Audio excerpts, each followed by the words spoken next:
Bo największa trudność jest w tym, że nawet jeżeli będziemy mieli świetne narzędzia i świetne aplikacje, to jak nie potrafimy się komunikować, rozwiązywać konfliktów i mówić naprawdę szczerze, to nam nic nie pomoże. Człowiek, który dostaje odpowiedzialność, może mieć bardzo trudno z wzięciem i nie dlatego, znowu, że jest głupi i nie potrafi, tylko dlatego, że po prostu nie chce przeżywać bólu, rozczarowania, odrzucenia, tego całego stresu, gdy popełni błąd. Bardzo fajny przykład, który podałeś. Ludzie, tak jak powiedziałeś, biorą kredyty, rodzą dzieci. To jest ogromna odpowiedzialność, nie? Wychować człowieka. I potrafią to robić, i biorą to ryzyko, i współpracują, żeby to się wydarzyło. No i nagle wchodzą do organizacji i tak jakby ich odcinało. Wiesz, po prostu nagle nie potrafię, nie? Nagle jestem po prostu tylko tutaj trybikiem.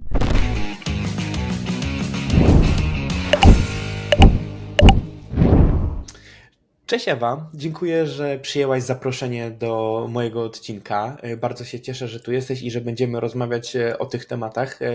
Uważam, że to są mega ważne tematy, które mogą mieć ogromny impact na wiele, wiele firm. Zacznijmy może od takiego uściślenia, czym jest samoorganizacja i czym jest ten turkusowy model zarządzania firmą. Cześć Kamil, dziękuję Ci bardzo za zaproszenie i przyznam, jestem bardzo podekscytowana naszą rozmową, bo nasz pierwszy kontakt, jaki mieliśmy, był bardzo, miałam wrażenie, owocny i mieliśmy trochę na to czasu, nam się to rozciągnęło, bo się bardzo dobrze gadało, więc mam nadzieję, że tutaj też tak będzie. Ja tylko dodam, że zazwyczaj takie rozmowy wstępne mają tak 20 minut, pół godziny, a tutaj chyba przekroczyliśmy godzinę. Mi się fajnie rozmawiało i fajnie, że to zrobiliśmy, no bo gdzieś tam dzisiejsza rozmowa będzie pewnie bardziej poukładana. Tak, więc samoorganizacja Turkus. To są w ogóle trochę dwie rzeczy. Samoorganizacja zawiera się w Turkusie. Często jest to mylone, więc fajnie, że od tego zaczynamy, bo mam okazję trochę może rozjaśnić. Więc samoorganizacja jest po prostu sposobem na to, żebyśmy się organizowali, pracowali wspólnie, idąc do jakiegoś określonego naszego wspólnego celu, natomiast bez konieczności posiadania szefa, czyli kogoś, kto nam mówi kto, co, kiedy, jak ma robić.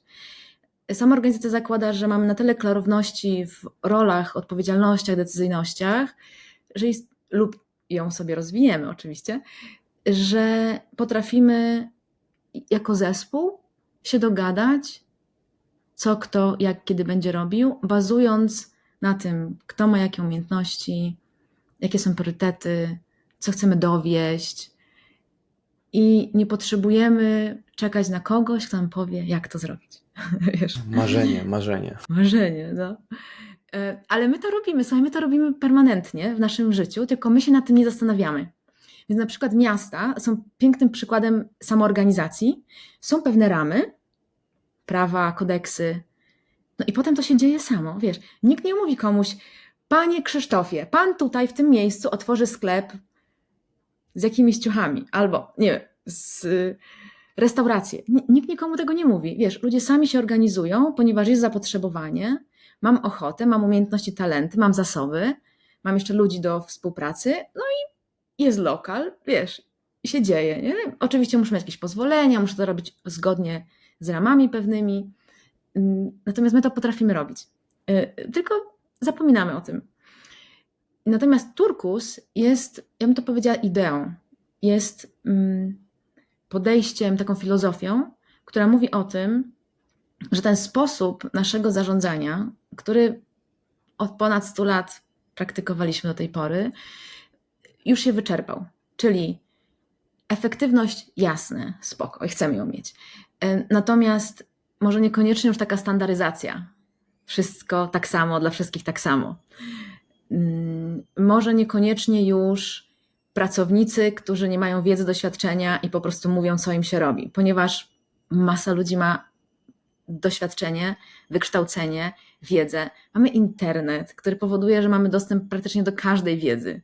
Wiesz, jakikolwiek biznes nie chciałbyś otworzyć, to jesteś go w stanie otworzyć, jeszcze teraz mając AI, to już w ogóle. Więc nie można już zakładać, że ludzie po prostu nic nie wiedzą i nic nie potrafią.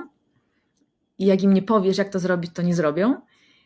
No i też rozwija się nasza świadomość jako ludzi, jako w ogóle społeczeństwa, jako w ogóle, wiesz, no, takiej cywilizacji na świecie, gdzie my chcemy mieć poczucie sensu, chcemy pewnego rozwoju, chcemy, wiesz, więcej doświadczać, inaczej doświadczać, a nie tylko żyć od miesiąca do miesiąca. I przez to mamy po prostu potrzebę funkcjonować zupełnie inaczej. Nie tylko w życiu prywatnym, ale też w tej przestrzeni naszej zawodowej, która nam, no wiesz, na którą poświęcamy bardzo dużo czasu. Więc ta zmiana świadomości i tych potrzeb, też bazując na tym, że no bardzo dużo osób ma zaspokojone te podstawowe potrzeby w takim, wiesz, na jakimkolwiek poziomie, ale jednak jest to dosyć, można nawet by powiedzieć proste, żeby mieć to minimum realizowalne. I chcemy więcej, chcemy inaczej. Młode pokolenia potrzebują inaczej. Nie chcą już po prostu zapieprzać dla zapieprzania, bo tak się robi. Chcą czegoś więcej. I te nasze standardowe, tradycyjne modele zarządzania po prostu nie dają rady.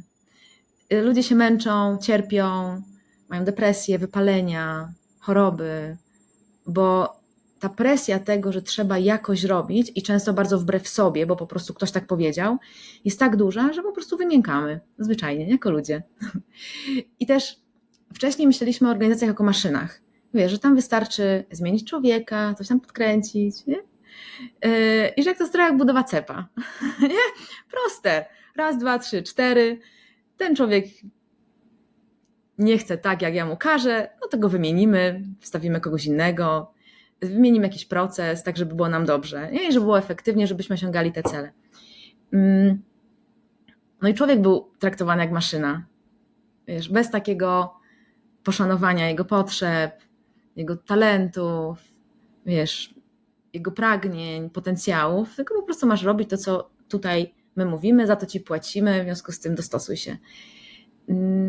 No i to już nie działa. To już tak dużo ludzi nie ma ochoty w ten sposób pracować i myślę, że ta szala już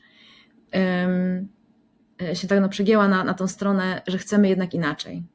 I wiele osób nawet nie ma świadomości tego, że chce inaczej, ale jednak to robi. Ja widzę bardzo wielu właścicieli, w ogóle bardzo wielu osób, które są i pracownikami, przełożonymi właścicielami, które nawet nie miały tego pojęcia, że robią inaczej, albo po prostu czuły, że nie chcą w sposób korporacyjny. I my używamy tego słowa korporacyjne jako wiesz, jakie wielkie zło.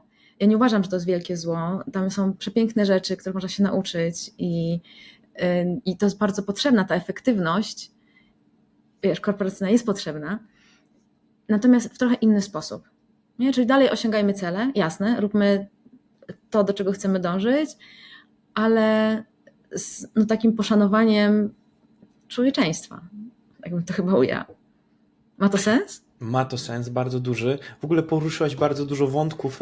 Będzie mi się ciężko aż odnieść do wszystkich, ale chciałbym taki główny nacisk położyć na tą zmianę, że te zmiany następują w nas, w świecie, właśnie o którym mówiłaś. No i wydaje mi się, że ten sposób zarządzania musi za tym pójść. Musi za tym pójść, nie ma innej możliwości, według mnie. Powiedz mi, co zyskujemy wchodząc, pewnie nie da się stworzyć całkowicie turkusowej firmy, pewnie to jest jakiś tam proces dłuższy, ale co zyskujemy idąc w tą stronę, tą ideologią? To też zależy, w którym punkcie jesteśmy. Będę patrzyła na to z poziomu właściciela, tej osoby decyzyjnej, no bo też o tym tutaj rozmawiamy i jak rozumiem, to jest twój odbiorca. Tak, jak najbardziej. I też mój. Osoby, które są na stanowiskach zarządzających, czy też właścicielami, mają bardzo dużo odpowiedzialności, bardzo dużo presji. I to jest presja, którą jako inicjatorzy pewnej idei, pewnego pomysłu na siebie wrzucamy odnośnie tego, żeby generalnie się kręciło, a żeby na koniec dnia była kasa, żeby wszyscy byli zadowoleni, żeby ludzie nie cierpieli, no bo wiemy, że to nie jest tylko odpowiedzialność za tych ludzi, których my tutaj mamy i za ten biznes, który tutaj jest blisko, ale to się też dalej rozchodzi. Ci ludzie mają rodziny. Jeżeli oni są tutaj nieszczęśliwi, jeżeli oni tutaj nie mogą zaspokoić swoich potrzeb i też tych finansowych, to będzie się przekładało dalej. I takich różnych presji odnośnie klienta, urzędów, właśnie pracowników i tak dalej jest bardzo dużo. I jednocześnie w tym świecie, w którym teraz wszystko tak bardzo szybko się zmienia i z miesiąca na miesiąc wchodzą nowe technologie, które nie były możliwe, nowe rozwiązania, które nie były możliwe wcześniej, które mogą spowodować, że nasz biznes przetrwa lub padnie, nie jesteśmy w stanie jako właściciele podejmować wszystkich decyzji, wiedzieć wszystko, być na bieżąco ze wszystkim. W związku z tym, mając osoby, które zatrudniamy z pewnymi kompetencjami, taki sposób zarządzania umożliwia nam przekazanie im odpowiedzialności i decyzyjności, przez to zamiast być w firmie samotnymi liderami, jak większość osób jest, mamy partnerów. Ludzie wchodzą na ten dodatkowy, kolejny poziom. Mamy partnerów, którzy chcą podejmować decyzje, którzy biorą odpowiedzialność, taki ownership za biznes, za tą swoją przestrzeń, którzy podejmują działania, nie przychodzą ciągle z pytaniami o pozwolenie, bo oni wiedzą i ufają sobie, że są w stanie pozytywnie kontrybuować do tego pełnego zdrowia organizacji. Nie, czyli oprócz tego, żeby się zgadzało na koncie, żeby byli zadowoleni klienci, żebyśmy my byli zadowoleni, żeby to wszystko było z poszanowaniem dla środowiska. I oczywiście każdy ma swoje potrzeby, i koncepcje. I to powoduje, że jeżeli zrobimy to oczywiście umiejętnie i tak jak powiedziałeś, to nie chodzi o to, żeby stać turkusową organizacją, był zen, i wszystko działa. Chodzi bardziej o to, żeby ewoluować. O tym też jest turkus, że my cały czas ewoluujemy, cały czas się zmieniamy, cały czas dostosowujemy się do zmian na zewnątrz, ale też zmian wewnątrz. I tych w organizacji, ale też tych w nas. I więc na koniec dnia osoba, która zarządza organizacją, może mieć właśnie partnerów i może nie mieć takiego wielkiego ciężaru na sobie. I jednocześnie, nie wiem, czy się z tym spotkałaś, ale bardzo często w organizacjach inicjatywy są podejmowane przez właśnie osoby zarządzające. Bardzo trudno jest osobom, które są w hierarchii, tam niżej gdzieś, podejmować inicjatywy, no bo mogę, nie wiem, czy to w dobrym kierunku, czy w złym kierunku, nie wiem. I w samoorganizacji, w turkusie te inicjatywy przychodzą zewsząd. Czyli jest ktoś tam gdzieś daleko w kontakcie z klientem, a my nie mamy bladego pojęcia, jak ten klient dzisiaj się ma, no bo nie mamy z nim kontaktu. Ale ten człowiek tam ma i on widzi, że jest jakaś potrzeba, że jest jakiś potencjał, który możemy zrealizować, albo jest jakiś problem, który możemy rozwiązać i będzie nam łatwiej. I gdy stworzymy taką organizację właśnie samoorganizującą się, turkusową, to ten człowiek będzie miał bardzo łatwo podjąć tą inicjatywę i wprowadzić zmianę. Będzie wiedział, jak to zrobić, żeby to było bezpieczne dla organizacji. Żeby te decyzje, nie były od czapy, nie? Takie, gdzie są podejmowane i zrobię, coś tam się wydarzy, zobaczymy. Na koniec dnia nie moja odpowiedzialność, więc nie muszę się przejmować. Ludzie biorą tą odpowiedzialność na siebie. Po prostu troszczą się o to wspólne dobro, którym jest organizacja, to jako swoje. I myślę, że dla każdego, kto jest liderem, taka sytuacja to jest jak taki, miód na serce. Że to nie będzie wszystko na mnie. To jest też bardzo mocno o tym, z jakich korzyści, że to są organizacje, które się uczą.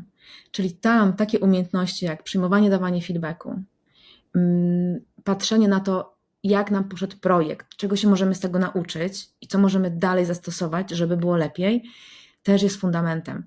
W związku z tym, jak się uczymy tego, to zaczynamy mniej popełniać tych samych błędów. Co jest, też bardzo typowe. Raz zrobiliśmy coś, nie udało się, nie gadajmy o tym za dużo, bo boli, zostawmy, idźmy dalej. I to jest najgorzej, czyli była okazja do nauczenia się czegoś i ją zmarnowaliśmy.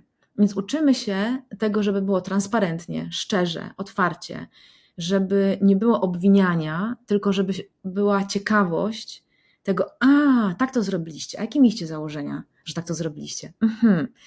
Dobra, i to dlatego nie wyszło. Okej, dobra, to następnym razem musimy o tym pamiętać.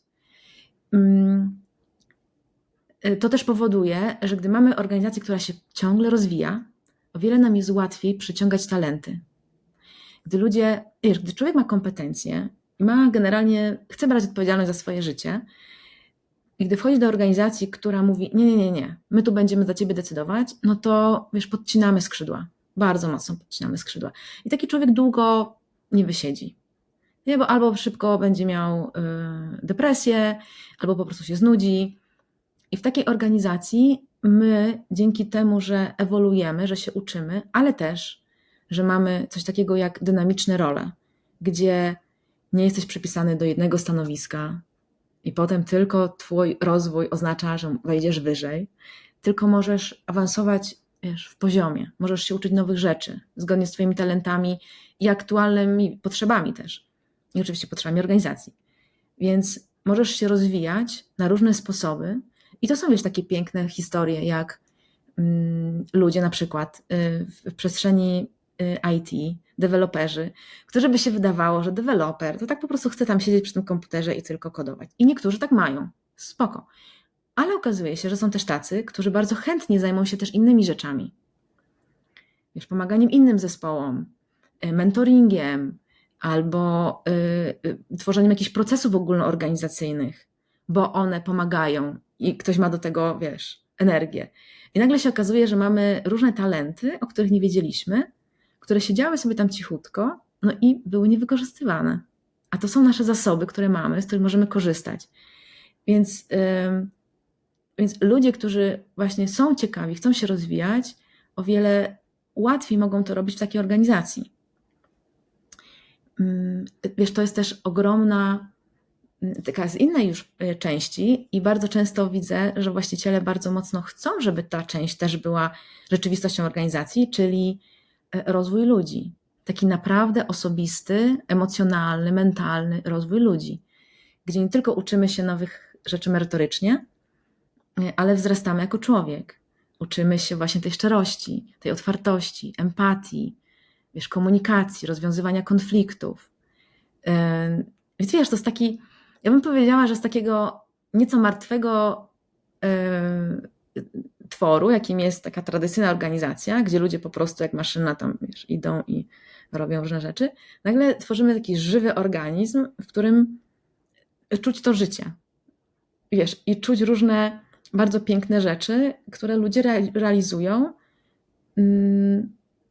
realizując siebie, realizują, wiesz, coś też wspólnie.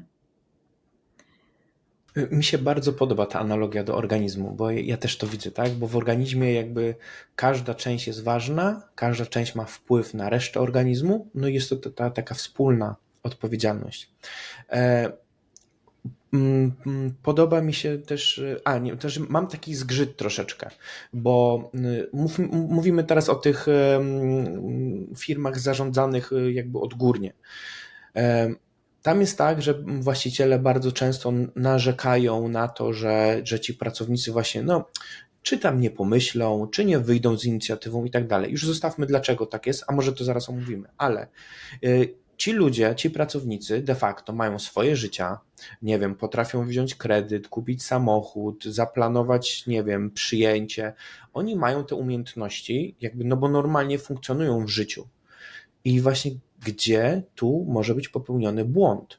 Czy oni są jakoś stłumieni właśnie na początku? A jeżeli tak, to jak na przykład w takiej organizacji, takiej zastanej, jak to wydobyć znowu na powierzchnię? To jest bardzo fajny przykład, który podałeś. Ludzie, tak jak powiedziałeś, biorą kredyty, rodzą dzieci. To jest ogromna odpowiedzialność, nie? Wychować człowieka. I potrafią to robić, i biorą to ryzyko, i współpracują, żeby to się wydarzyło. No i nagle wchodzą do organizacji i tak jakby ich odcinało. Wiesz, po prostu nagle nie potrafię, nie? Nagle jestem po prostu tylko tutaj trybikiem. No, to jest jedno to, że wiesz, ten system organizacji, w jakim funkcjonowaliśmy do tej pory, on trochę wywodzi się z armii. No i wiesz, no tam jest po prostu hierarchia. Tam jesteś na wojnie, no to nie będziesz sobie teraz, moje emocje, to, a ja teraz, wiesz, coś innego. Wiesz, no jest inny świat. No, tam to ma sens jakby w tamtych okolicznościach. Tak, ale też jest wiele przykładów właśnie z takich przestrzeni, gdzie samoorganizacja świetnie działa. Więc wiesz, więc to jest, mamy też przekonania, nie? Natomiast to się wywodzi z tamtego świata, z tego świata, gdzie ludzie byli traktowani jak po prostu głupki. Zwyczajnie, trzeba tak to ujmijmy, że po prostu nie znają się, nie potrafią, trzeba im powiedzieć, jak mają robić, bo inaczej nic nie zrobią dobrze. Po prostu nie mieli wiedzy, doświadczenia. I my cały czas funkcjonujemy w tym trybie. I my zapominamy, że ludzie jednak potrafią i że my się zmieniliśmy jako społeczeństwa bardzo mocno. I zaczynamy traktować w organizacjach człowieka jak dziecko, jako takiego niepełnosprawnego. I mówię niepełnosprawnego, wiesz, takiego, który po prostu nie jest w stanie decydować, myśleć, też po prostu, wiesz, żeby nie jest w stanie funkcjonować.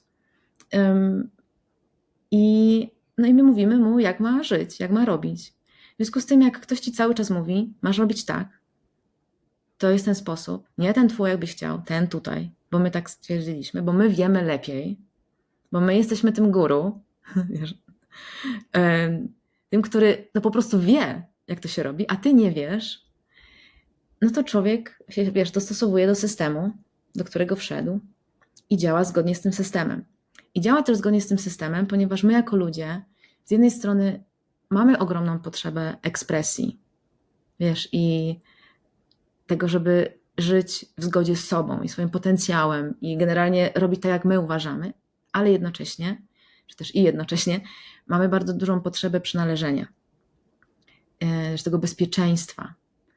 I za każdym razem, kiedy system jest bardzo mocny i silny w mówieniu, jak ma być, to bycie sobą i mówienie, że ja uważam inaczej, powoduje, stwarza zagrożenie do przynależenia.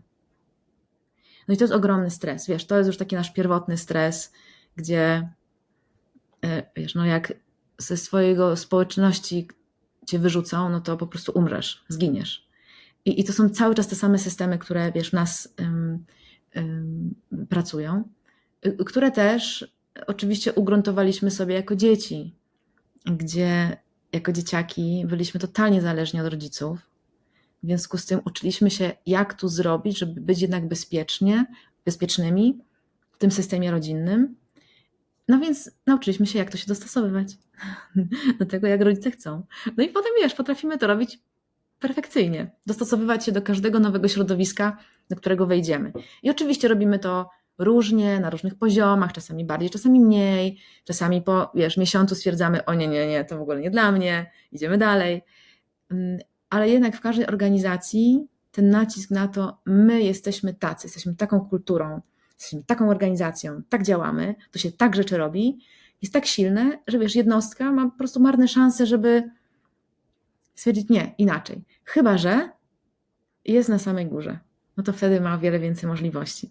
Nie? Do tego, żeby osobiste jego czy też jej aspiracje, pomysły mogły wybrzmieć. Bolesne. Mam wrażenie, że takie bolesne. Ja pamiętam to jako bolesne z mojego doświadczenia pracy, wiesz, w hierarchicznej strukturze.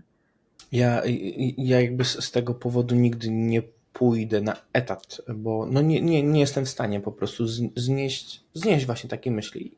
Ja mam swoje pomysły, bardzo lubię je realizować, chyba że ktoś właśnie dałby mi tą wolność, no to wtedy bym mu wszystko w ogóle pozamiatał, w sensie w takim pozytywnym znaczeniu. Ewa, no dobrze, no to mamy teraz różne organizacje na różnym poziomie świadomości. Jak zacząć, od czego zacząć tą zmianę właśnie w stronę samoorganizacji? No i tu jest ta okrutna odpowiedź od siebie. Ja tak myślałem, tak czułem. Spodziewałeś się, no. Tak. I mówię to trochę żartem, ale tak naprawdę serio, ponieważ doświadczam takich dwóch sytuacji, gdzie przychodzą do mnie klienci i mówią, chcemy zmiany, bo potrzebujemy, z tych wszystkich powodów, o których już mówiliśmy, i chcemy, żeby oni się zmienili. Oni tam, bo oni nie kumają, oni nie rozumieją, o co chodzi. I ich trzeba zmienić. No i to jest po staremu. To jest znowu mówienie, to wy teraz macie żyć inaczej, macie inaczej funkcjonować. Nie ja, wy. Czyli ja wymyślam sobie, że turkus, w ogóle samoorganizacja, świetnie. Ja wam teraz mówię, że wy tak macie robić. I wiesz, to jest po prostu po staremu. To jest dokładnie to samo, co już było. I to, co jest ważne w tym, to po prostu trzeba zacząć funkcjonować tymi zasadami, tymi wartościami samemu, bo jeżeli przykładowo my jako liderzy nie przepracujemy w sobie tego lęku przed oddaniem odpowiedzialności, no to nie oddamy jej. To jest jak w sztafecie, wiesz. Nie przekażesz sztafety, jak będziesz ją trzymać, no to tamten nie pobiegnie.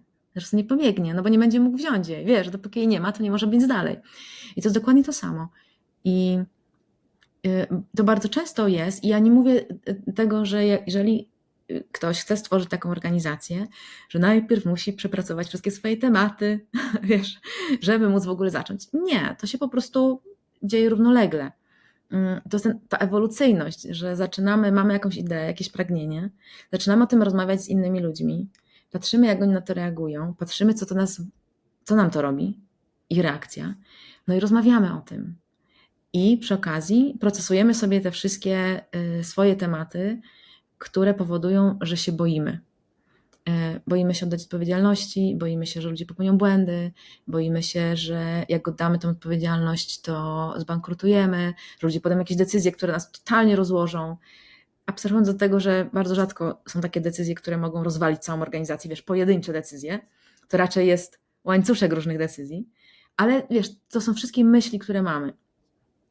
To są myśli, że ludzie nie potrafią, nie wiedzą, nie znają się, że nie możemy mi ufać, że tak naprawdę będą mieli pozytywne intencje i wezmą odpowiedzialność za ten całokształt dobrobytu organizacji i finansowy, i ten, wiesz, społeczny. Więc tam jest bardzo dużo lęków, które siedzą we właścicielach zarządzających, które powodują, że inni je wyczuwają, bo my o wiele więcej czujemy, niż nam się wydaje i o wiele więcej, wiesz, mówi się o tym, że tylko nasza część komunikatu idzie ze słów, a że większość idzie z tej niewerbalnej komunikacji i to jest o tym, nie? Że tam jest jakaś niespójność wewnętrzna i my ją po prostu wyczuwamy nieświadomie i reagujemy adekwatnie. Więc jeżeli nie nauczymy się jako liderzy myśleć o tym, że ta zmiana dotyczy nas wszystkich i ponieważ ja jej chcę, to ja zacznę od siebie, no to się nie uda. I to jest oczywiście w praktyce wygląda tak, że jak już ktoś podjął decyzję i rzeczywiście chce iść w tym kierunku, no to zaczyna zmianę jakąś tam swoją również. I ona się po prostu zaczyna dziać. I to wiesz, i to tu trochę zrobimy zmiany w strukturze organizacyjnej, coś nam to uruchomi, jakieś lęki, no więc je przeprocesujemy, oswoimy się z nimi, zobaczymy, rzeczywiście to działa, się tak bałam, że to wiesz, wszystko wybuchnie, a jednak działa, jest okej, nic się nie wydarzyło. No i to jest punkt numer 1. Nie?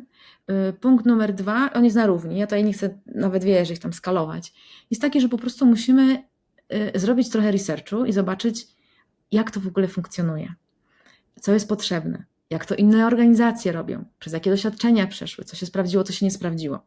Bardzo często, i tutaj naprawdę to jest, ja nie chcę powiedzieć, że większość, ale jednak na pewno więcej niż 50% organizacji, które obserwuję, po prostu idą na pałę. Juhu, taka idea, przecież wszyscy chcą tak żyć, no to zróbmy. No i to się ma zadziać, samo ma się zadziać i to się samo nie zadzieje. To jest tak, że mamy tyle przekonań, mamy tyle praktyk, mamy tyle wszyscy lęków odnośnie oddawania i brania odpowiedzialności, że to się samo po prostu nie zadzieje, bo my nie mamy zaufania do siebie, nie mamy zaufania do innych. Wiesz, jak to w tej piramidzie dysfunkcji efektywnych zespołów, zaufanie jest na samym dole. Najważniejsze. Nie ma go, to będzie bardzo trudno i o wchodzenie w konflikt, i o zaangażowanie, i o odpowiedzialność, i o wyniki. Więc bardzo dobrze jest zrobić dobry research, po prostu oswoić temat i nie iść na pałę, nie robić chaosu. Duża część moich klientów to są firmy, które właśnie w tym entuzjazmie ogromnym, że my już tak trochę robimy, w związku z tym zróbmy więcej tej wolności, zrealizowały sobie chaos, Wiesz, prowadziły sobie chaos, no i potem trzeba z tego chaosu wychodzić, nie? Jakoś robiąc jakąś strukturę, wiesz, wprowadzając jakieś procesy. I trzecia rzecz, o której sobie myślę, w którą warto zainwestować, to jest feedback i rozwiązywanie konfliktów. I powiem Ci szczerze, że mam taką hipotezę, oczywiście ona jest niepotwierdzona niczym, to jest tylko moja osobista, że gdyby ludzie, organizacje i zespoły nauczyły się szczerze, otwarcie, transparentnie ze sobą rozmawiać o tym, co ludzie myślą, co czują, nie hacząc się na tym, że to jest na pewno prawda i na pewno tak właśnie jest, ale po prostu rozmawiać o tym, ja mam tak, a z ciekawością, a jak masz ty? To turkus nie byłby taki trudny, że to jest największa przeszkoda. Boimy się mówić wprost, boimy się, że właśnie jak powiem, jak ja myślę, to mnie usuniecie z mojego tribu. Boję się, że jak dam Ci feedback, to nie będziesz już mnie lubić, to, że stracę coś, to, że mieliśmy fajne relacje i nam się dobrze współpracowało, jak teraz Ci powiem, że to mi nie pasuje, no to będzie gorzej. I myślę, że każde pieniądze i czas włożony we wspieranie ludzi w komunikacji i wspieranie uczenia się w ogóle tej efektywnej komunikacji, takiej z szacunkiem, empatią, jest dobrze zainwestowaną kasą. Myślę, że tutaj się nie da, wiesz. Ja też bardzo często na łamach podcastu mówię o tej komunikacji, bo no, tu mamy ogromne braki, nikt nas tego nie nauczył, nie ma też kultury, żeby się tego uczyć i właśnie tu jest właśnie ogromny potencjał na to ulepszenie i to ulepszenie ma jeszcze większy potencjał na te nasze ogólno rozumiane zyski. I wiesz, jest bardzo często tak, że jak ja zaczynam pracę z organizacjami, to ludzie chcą ode mnie narzędzi, rozwiązań konkretnych. A ja widzę, że to nie o to chodzi, bo większość ludzi jest inteligentna, potrafi się uczyć, potrafi czytać, potrafi googlować, wiesz, potrafi teraz już z czatem czy tam jakimkolwiek AI-em rozmawiać, więc ta wiedza jest, ona jest na wyciągnięcie ręki. Ja nie muszę jej nawet przynosić. Wiesz, ja mogę, jasne, i to robię, ale to nie o to chodzi. Bo największa trudność jest w tym, że nawet jeżeli będziemy mieli świetne narzędzia i świetne aplikacje, to jak nie potrafimy się komunikować, rozwiązywać konfliktów i mówić naprawdę szczerze, to nam nic nie pomoże. To po prostu będziemy robić znowu tak samo. Będzie kolejna apka, kolejne narzędzie, kolejny sposób, który po, 3 próbach okaże się bez sensu. Okaże się bez sensu, bo po prostu nie mówimy szczerze. I tyle. I na serio to miała to tak sprowadzić do jednej prostej rzeczy. Radykalna szczerość. Naprawdę. Bardzo pomoże.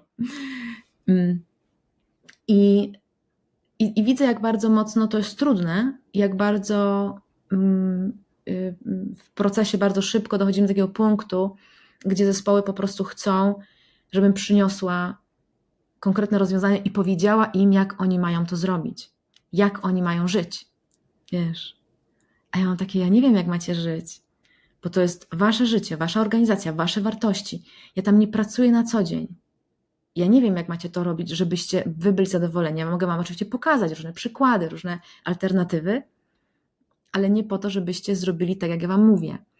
Bardziej po to, żebyśmy nauczyli się o tym rozmawiać i żebyśmy wiedzieli, co jest dla was ważne, co jest dla waszych klientów ważne, dla biznesu ważne, dla procesów, co jest ważne. Wiesz, żebyśmy byli w stanie to wszystko zmapować i mieć w głowie, że to musi być wszystko spójne, a nie, piękny proces, który wymyśliła jakaś wielka, piękna korporacja, której się ten proces super sprawdził i my go teraz weźmiemy i zastosujemy. Z nadzieją, że to nam rozwiąże wszystkie nasze problemy. Nie rozwiąże. To jest takie budowanie zbiorowej świadomości. Tak, jak najbardziej. Bo budujemy tą indywidualną i dzięki temu budujemy też tą zbiorową. I oczywiście możemy iść w 2 kierunkach, to się gdzieś tam spotka w pewnym momencie. No i też jest na tej drodze tak, że będą pewne koszty. I ja chociaż mam wrażenie, że może teraz to brzmi tak, że to tak wszystko pięknie, cudownie, ale to jest trudna droga. To nie jest droga taka, że wiesz, po prostu to wejdziemy i to się wydarzy. To jest droga, w której musimy się zobowiązać do pewnej rzetelności. Że jak mówimy, że ważna jest dla nas szczerość, to jak czujemy, że tam jej nie ma, to przynosimy to. Jak mówimy, że coś jest innego dla nas ważne i widzimy, że ktoś, czy też my łamiemy to, no to przynosimy to.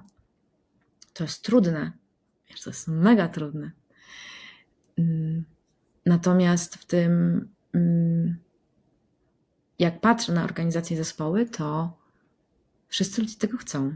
Na koniec dnia chcemy takich środowisk, bez względu czy to są prywatne, czy to są służbowe, czy to są jakiekolwiek, w których my nie musimy nic udawać, my nie musimy 5 razy myśleć o tym, czy jak to powiem, to czy kogoś nie zranię i czy to będzie dobrze odebrane, jak ja mam to powiedzieć, żeby to było dobrze odebrane. Wiesz, nie musimy tego kalkulować wszystkiego.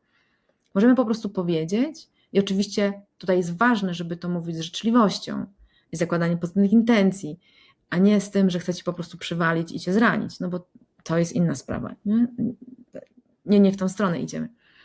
Natomiast my jesteśmy ludźmi, popełniamy błędy i się potrafimy mocno zirytować i potrafimy powiedzieć czasami rzeczy, które są nieprzyjemne, ze złością, agresją, ale wiesz, ale potem możemy o tym porozmawiać i ustalić sobie, dobra, to nie, inaczej.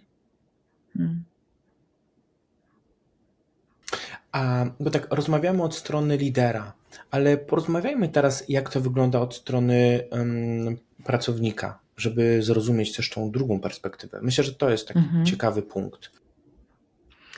To z drugiej strony bardzo często jest właśnie ten lęk o to, czy jak będę mieć odpowiedzialność, decyzyjność, czy ja tak naprawdę potrafię podjąć decyzje, które będą dobre dla organizacji.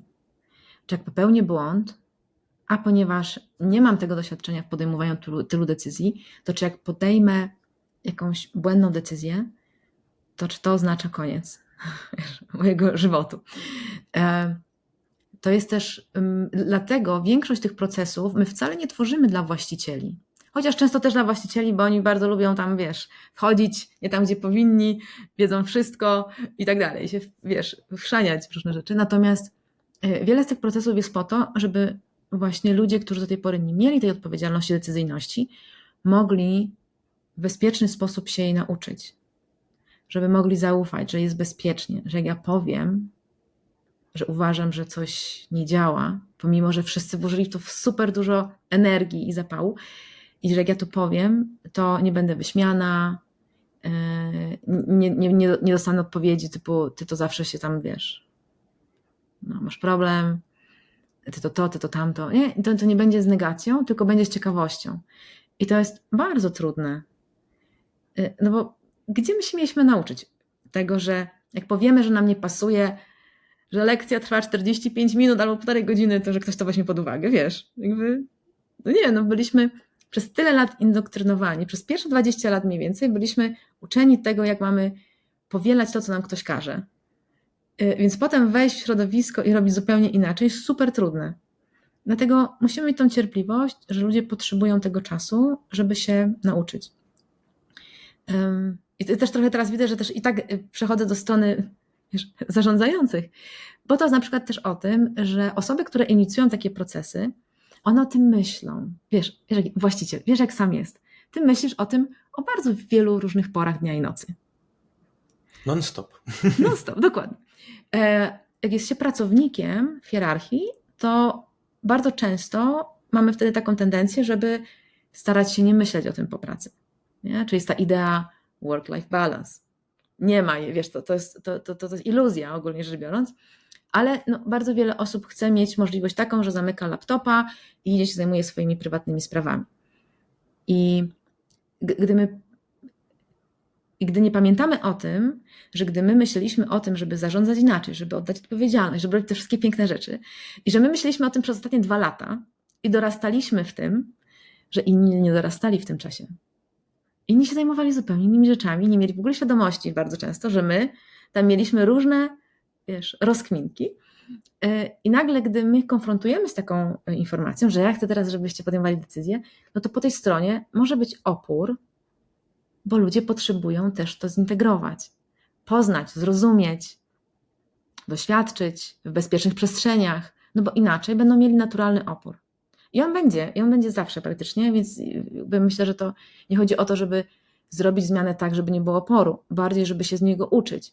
Czyli jak jestem człowiekiem, który dostaje taką informację, że chcielibyśmy teraz robić inaczej, to co mogę zrobić, to z ciekawością dowiedzieć się, co to tak naprawdę znaczy. I bardzo trudno jest to zrobić, żeby poinformować też, chcecie takiej zmiany, mam pewne wątpliwości. Więc znowu, jak wiesz, idę w stronę tych osób, które inicjują takie procesy, stworzyć przestrzeń do rozmowy o tym, co to jest, jak to jest, żeby inni się mogli dowiedzieć, bo po prostu inni nie mieli szans do tej pory.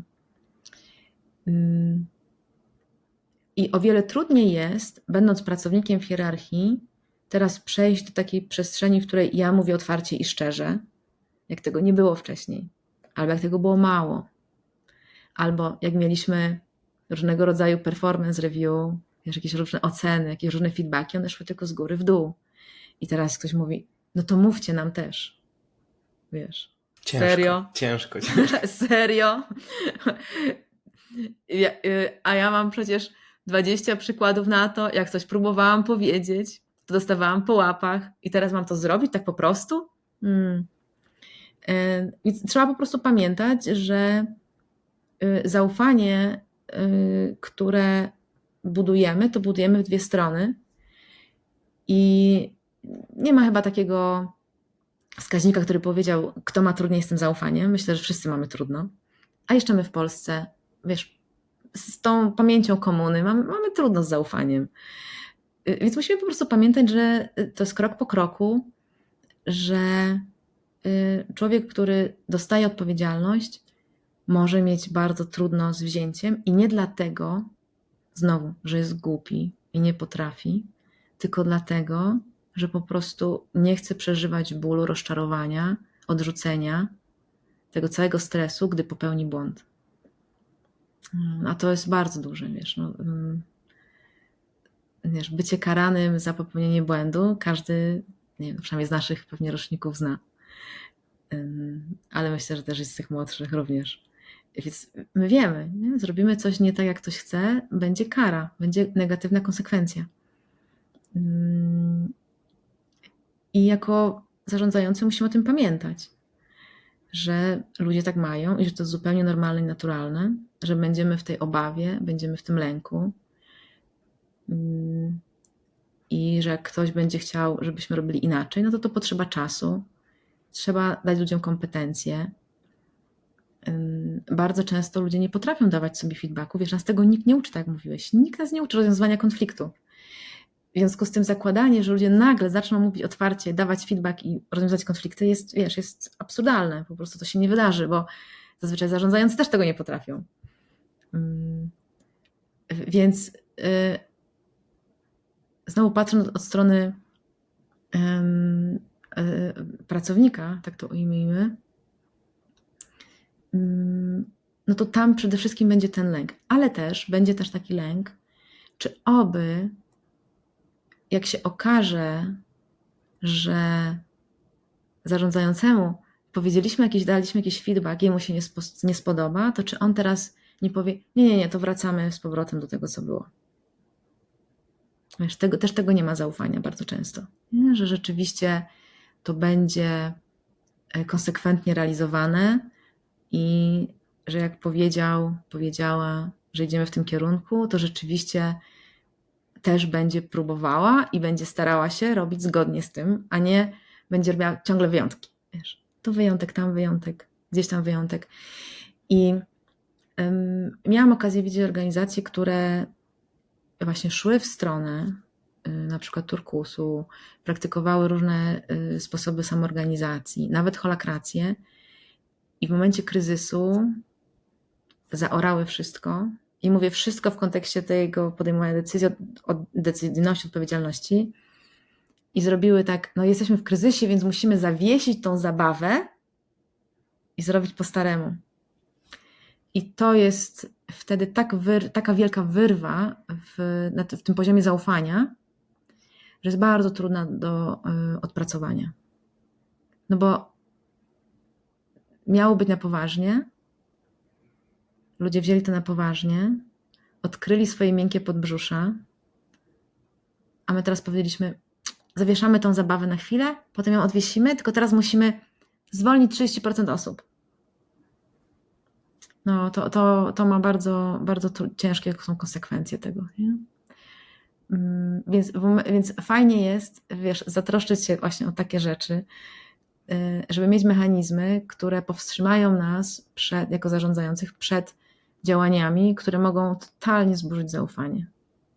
Nie? Bo wtedy jest bardzo łatwo. No, wiesz, jak to jest pewnie. To jest tak jak w relacjach.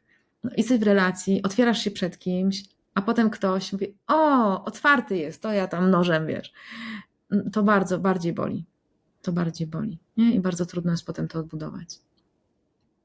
I tak jak teraz, wiesz, przepraszam cię, że o tym mówię, to organizacja nie różni się bardzo mocno od relacji.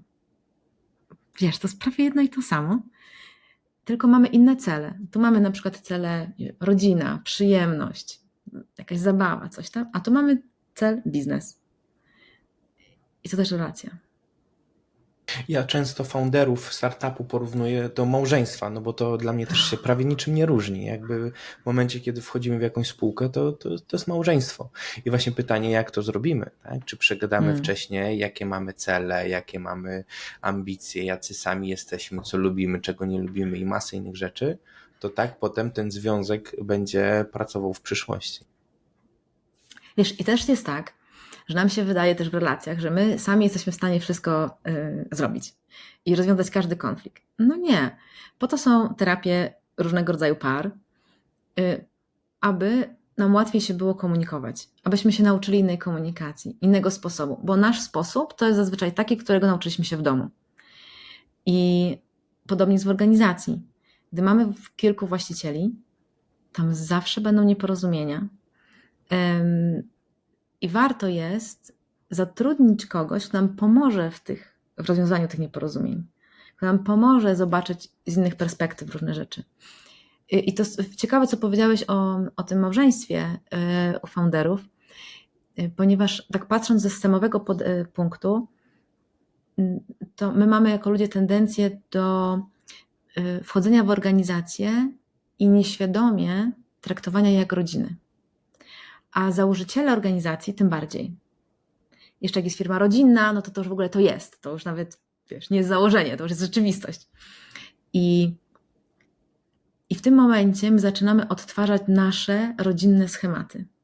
Jak autopiloty, wiesz, po prostu nawet nie wiemy, czemu tak działa. Nawet nie wiemy, czemu się wkurzamy na tego szefa, czy na tą szefową, a my po prostu tam zupełnie nieświadomie widzimy mamę, tatę, wiesz, i reagujemy tak, jak reagowaliśmy do nich, do tego autorytetu, do tych ludzi, którzy nam coś tam kazali. I rodzina, są takie podejścia, są różne podejścia na ten temat, ale są też takie podejścia, w którym się mówi, że no, nie jesteś w stanie nie być członkiem rodziny, bo jesteś, ponieważ jesteś z tej krwi. Wiesz, to masz DNA, jesteś po prostu częścią tej rodziny. Nie można cię usunąć. Prawnie można cię wydziedziczyć, ale tak naprawdę nie można cię usunąć. Z organizacji bardzo łatwo. I to znowu to przynależenie. Organizacja nie jest rodziną, ponieważ tam bardzo łatwo można, wiesz, Wypaść. Ale ciekawe, bo w rodzinach bardzo często też nie daje się feedbacku, też się nie rozmawia szczerze, właśnie kiedy jest ten totalitaryzm, że tak powiem. Ja akurat miałem to szczęście, że w domu mogłem powiedzieć wszystko, co mam do powiedzenia. I jakoś to tam było brane pod uwagę. Cudnie. No cudnie. No właśnie, no ale niestety nie każdy tak miał. Nie? I możemy czasami, będąc w takim punkcie, w którym nam jest łatwo, nie rozumieć, i to ja też mam, tak? Ja może nie miałam tak, że mogłam powiedzieć wszystko, ale ja sobie dawałam to pozwolenie. I oczywiście nie jest tak, że mówiłam wszystko, ale jednak bardzo dużo niż, myślę, przeciętne dziecko.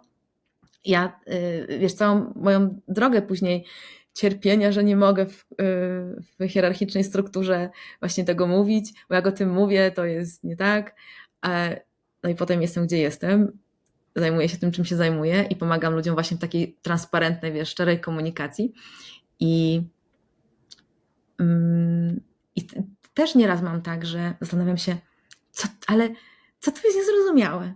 I że jakby, no ale no to powiedz to wszystko, co mi mówisz. Wiesz, mam sesję na przykład z właścicielami, którzy mówią, mamy taki problem, musimy o tym to zakomunikować zespołowi, nie wiemy jak, no jakie macie obawy? No to i to i to. A jakie macie pomysły na rozwiązanie? No takie i takie, ale tego się boimy, że jak to oni pomyślą sobie to, a jak zrobimy to oni zrobią coś tam, tu nam ktoś odejdzie. No to powiedzcie to wszystko. Ale że jak? No, że tak po prostu. Tak po prostu, że jesteście ludźmi i teraz stoicie przed ważnymi decyzjami i macie wiele obaw i chcecie się nimi podzielić. Bo ludziom się wydaje bardzo często, wiesz, którzy są odbiorcami tych komunikatów, że ci właściciele, ci zarządzający, oni w ogóle nie myślą o nas. Ponieważ ten proces decyzyjny zupełnie jest nietransparentny i my dostajemy jako odbiorcy tylko efekt całych rozkminek, niespania w nocy, wiesz, i tak dalej.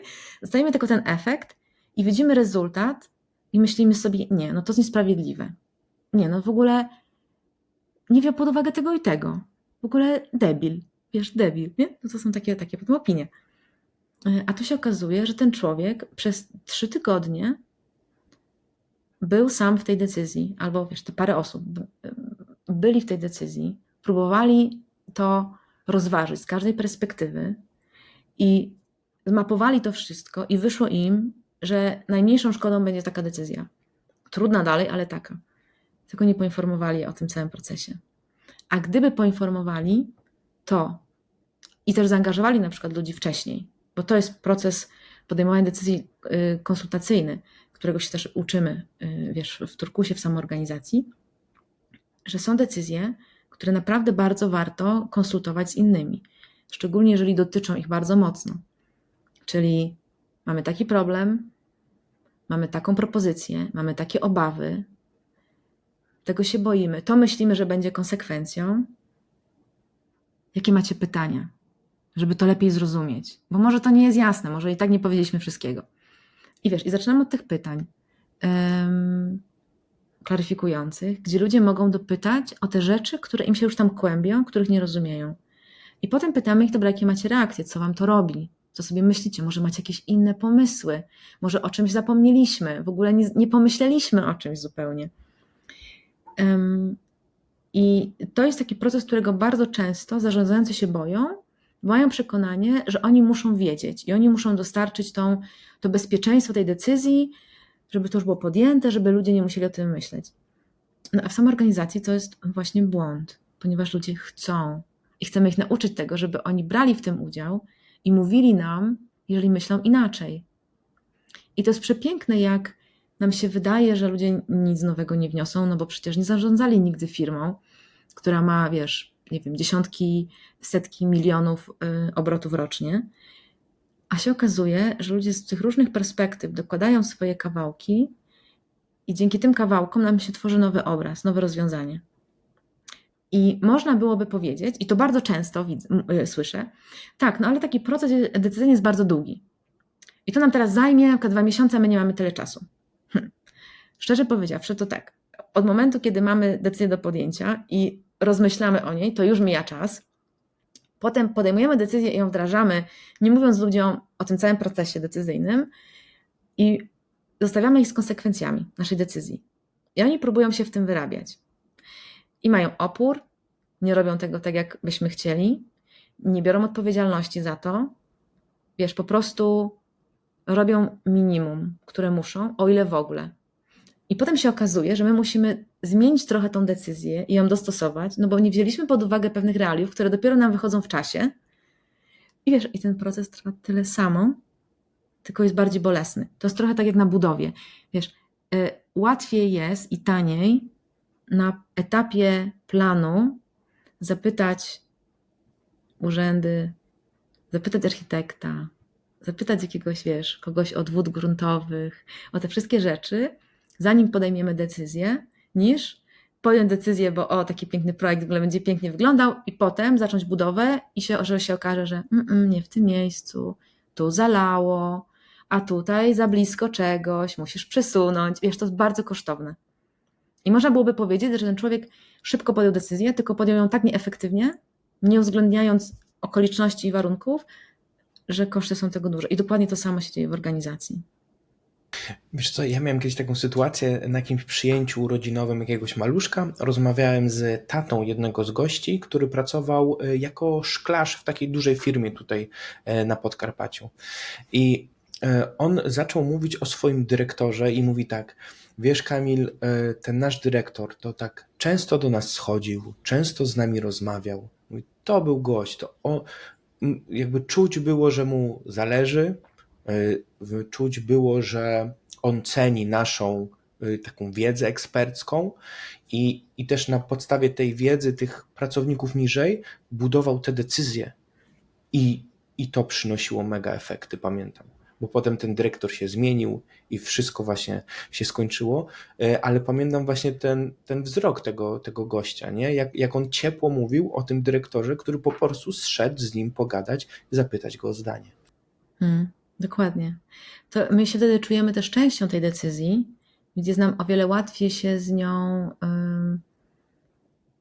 tak zintegrować. Nie? O wiele łatwiej nam jest uznać, że aha, dobra, kontrybuowałam, to było wzięte pod uwagę. I to jest super, super doświadczenie dla każdego, jak czujemy, że nasze zdanie ma znaczenie. Wiesz? Ja chciałbym na tym etapie pozdrowić Milenę, która nas połączyła, ale też chcę nawiązać do kolejnego tematu, bo ja gdzieś tam właśnie dzięki Milenie poznałem Frisa, poznałem jakiś tam struktogram i różne takie metody i właśnie też nie jest to aż takie jeszcze popularne, a to zrozumienie drugiego człowieka jest, uważam, bardzo, bardzo ważne, bo te zmiany, o których mówisz, to jest dla mnie taka teoria, ale tą praktyką jest jeszcze to, jaki każdy z nas jest i każdy z nas jest inny, każdy inaczej mówi o innych rzeczach, inne rzeczy są dla niego ważne i jakby mnożąc te nasze decyzje, tą naszą zmianę przez nich, przez to, jak oni są, to daje tyle możliwości i tyle jakby rzeczy do przemyślenia i to chyba sprawia, że to jest takie trudne. Tak, bo to jest też to, o czym wspominaliśmy, że organizacja jest jak żywy organizm. I gdy mamy maszynę, to my wiemy, że tam jest ograniczona ilość usterek, wiesz, i opcji, które mogą się wydarzyć, nie? Wciśniesz ten guzik, to się wydarzy to. Nie? To jest po prostu jak, wiesz, algorytm. I on tam się rozszerza i wiadomo, co będzie. Gdy zaczynamy patrzeć na organizację jak na żywy organizm, to widzimy, że każda nasza decyzja może przynieść bardzo różne skutki. I nie jesteśmy w stanie tego przewidzieć, bo ta decyzja zostanie przemielona przez osoby, ludzi, każdy ma inaczej i każdy do tej wspólnej świadomości coś dorzuci i będzie miał jakiś tam efekt. I dlatego na przykład różne narzędzia świetnie działają w jednych organizacjach i w ogóle nie działają w innych organizacjach, bo to pada na zupełnie inny grunt.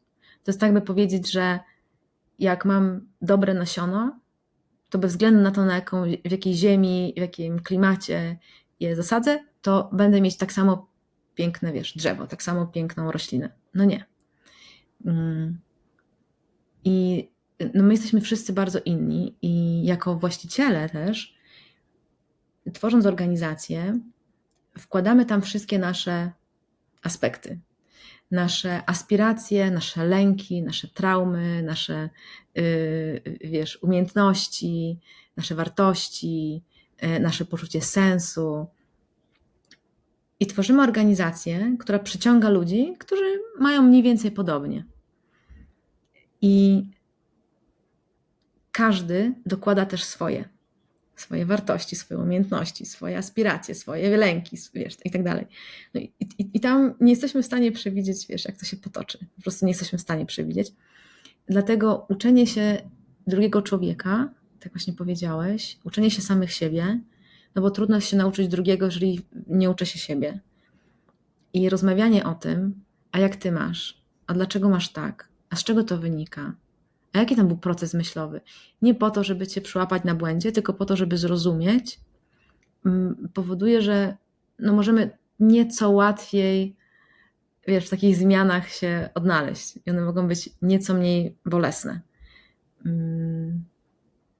Nie wiem, czy mogą być w ogóle bezbolesne. Myślę, że jednak nie. Chciałabym. Wiesz, jak bardzo bym chciała, żeby to było bezbolesne, ale jakoś mam takie poczucie, że nie da się.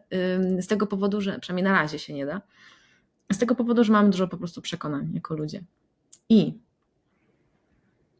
jak mówiłaś o tym właśnie poznaniu siebie, to jednym z takich elementów fajnych do poznania to są przekonania, które mamy. I one są często świadome i nieświadome, więc czasami trudno nam jest zobaczyć, jakie mamy przekonania, ale właśnie to są przekonania na temat autorytetu, władzy, zarządzania, pieniędzy, biznesu, firmy, przedsiębiorczości, wiesz, tak? U nas przedsiębiorca, wiesz, lata 90. Złodziej. Złodziej, nie? Bogactwo, efektywność, sprawczość, wiesz, tam mamy dużo przekonań na ten temat. Wiesz, zaufanie, w ogóle ludzie, mogę ufać, nie mogę. I jest ich bardzo dużo i gdy poznamy je i wiesz, to jest kwestia różnych po prostu form warsztatowych, gdzie możemy to poznawać, ale też po prostu w takich normalnych rozmowach, to możemy na przykład zobaczyć, że mamy wspólne przekonanie na temat klientów albo wspólne przekonanie na temat pieniędzy albo relacji. I to wspólne przekonanie, które mamy, ono nam bardzo mocno kontrybuuje do tego, jak nam się funkcjonuje razem. No i czasami może być tak, że nam się przez to funkcjonuje źle. I możemy to zobaczyć, możemy coś z tym zrobić, wiesz, popracować nad tym, żeby to zmienić. Jeszcze pytanie, jakie jest to przekonanie, bo oboje możemy mieć takie trochę błędne na przykład to przekonanie. Tak, i na przykład to, co u Mileny Jastrzębskiej, z którą nagrałeś 2 odcinki, mnie na przykład zafascynowało u nich w organizacji, to jest przekonanie o pozytywnych intencjach drugiej osoby. Tam jest masa życzliwości, której ja byłam też taka zszokowana, pamiętam, bo byłam taka, może wszyscy ją mają. Oni mówią, że mają tą życzliwość tam w wartościach, ale naprawdę ją mają i ją czuć i można jej doświadczyć. I nie tylko doświadczyć od jednej osoby, która o tym mówi, tylko doświadczyć od różnych ludzi, jak oni się troszczą o siebie nawzajem.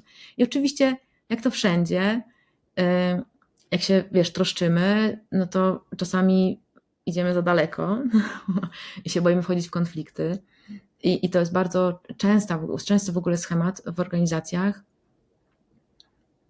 Tak próbuję teraz spojrzeć, no, w dużej części, że ludzie, którzy idą w stronę turkusu, samoorganizacji, to są ludzie wrażliwi. Taką metkę zrobię teraz. Takie założenie. Którzy jednak czują, są inaczej, nacierpieli się w innych systemach, albo po prostu nigdy tam nie byli w takich systemach i po prostu nigdy nie mieli ochoty. I teraz jak budują taki turkus, to wkładają tą empatię, tą troskę do organizacji, no i czasami idą trochę za daleko. Albo, może nie za daleko. Myślę, że troski i empatii, nie wiem, czy może być za dużo, natomiast tam bardzo często pojawia się lęk przed konfrontacją. Wiesz, lęk przed tym, że jak powiem, dam jakiś feedback, taki rozwojowy, który może zaboleć, to ja zranię drugiego człowieka. To komuś będzie przykro. I ześlizgujemy się wtedy to już nie jest o życzliwości, wtedy to jest o tym, że chcemy, żeby było miło, niekoniecznie szczerze. No i bardzo często to jest o tym, że jest takim keep smiling, nie?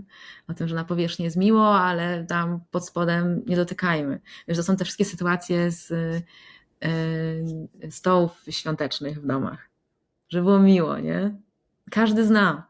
Żeby było miło, więc nie rozmawiajmy o tym i nie rozmawiajmy o tym i nie rozmawiajmy o tym, a tutaj ciotka coś powiedziała i tak, o Jezu, zaraz się zacznie. Zaczęło się, tak. Mhm. I bardzo, bardzo łatwo nam jest wejść właśnie w taką ścieżkę, żeby było miło, niekoniecznie prawdziwie, niekoniecznie szczerze. Jak patrzę sobie na wyniki biznesowe organizacji, te rezultaty, które mają, to z mojej perspektywy, wiesz, osoby też, która patrzy z boku, która patrzy systemowo, ale też osoby, która bardzo dużo pracuje na takich głębszych poziomach, czy to pracy właśnie z traumą, czy to pracą systemową, czy to z pracą z nieświadomością, podświadomością, to widzę, jak zespoły potykają się o te niewidoczne przeszkody i próbują robić dalej kolejne taski, kolejne zadania, umawiać się na kolejne rzeczy, tylko robienie znowu coraz więcej wcale nie pomaga.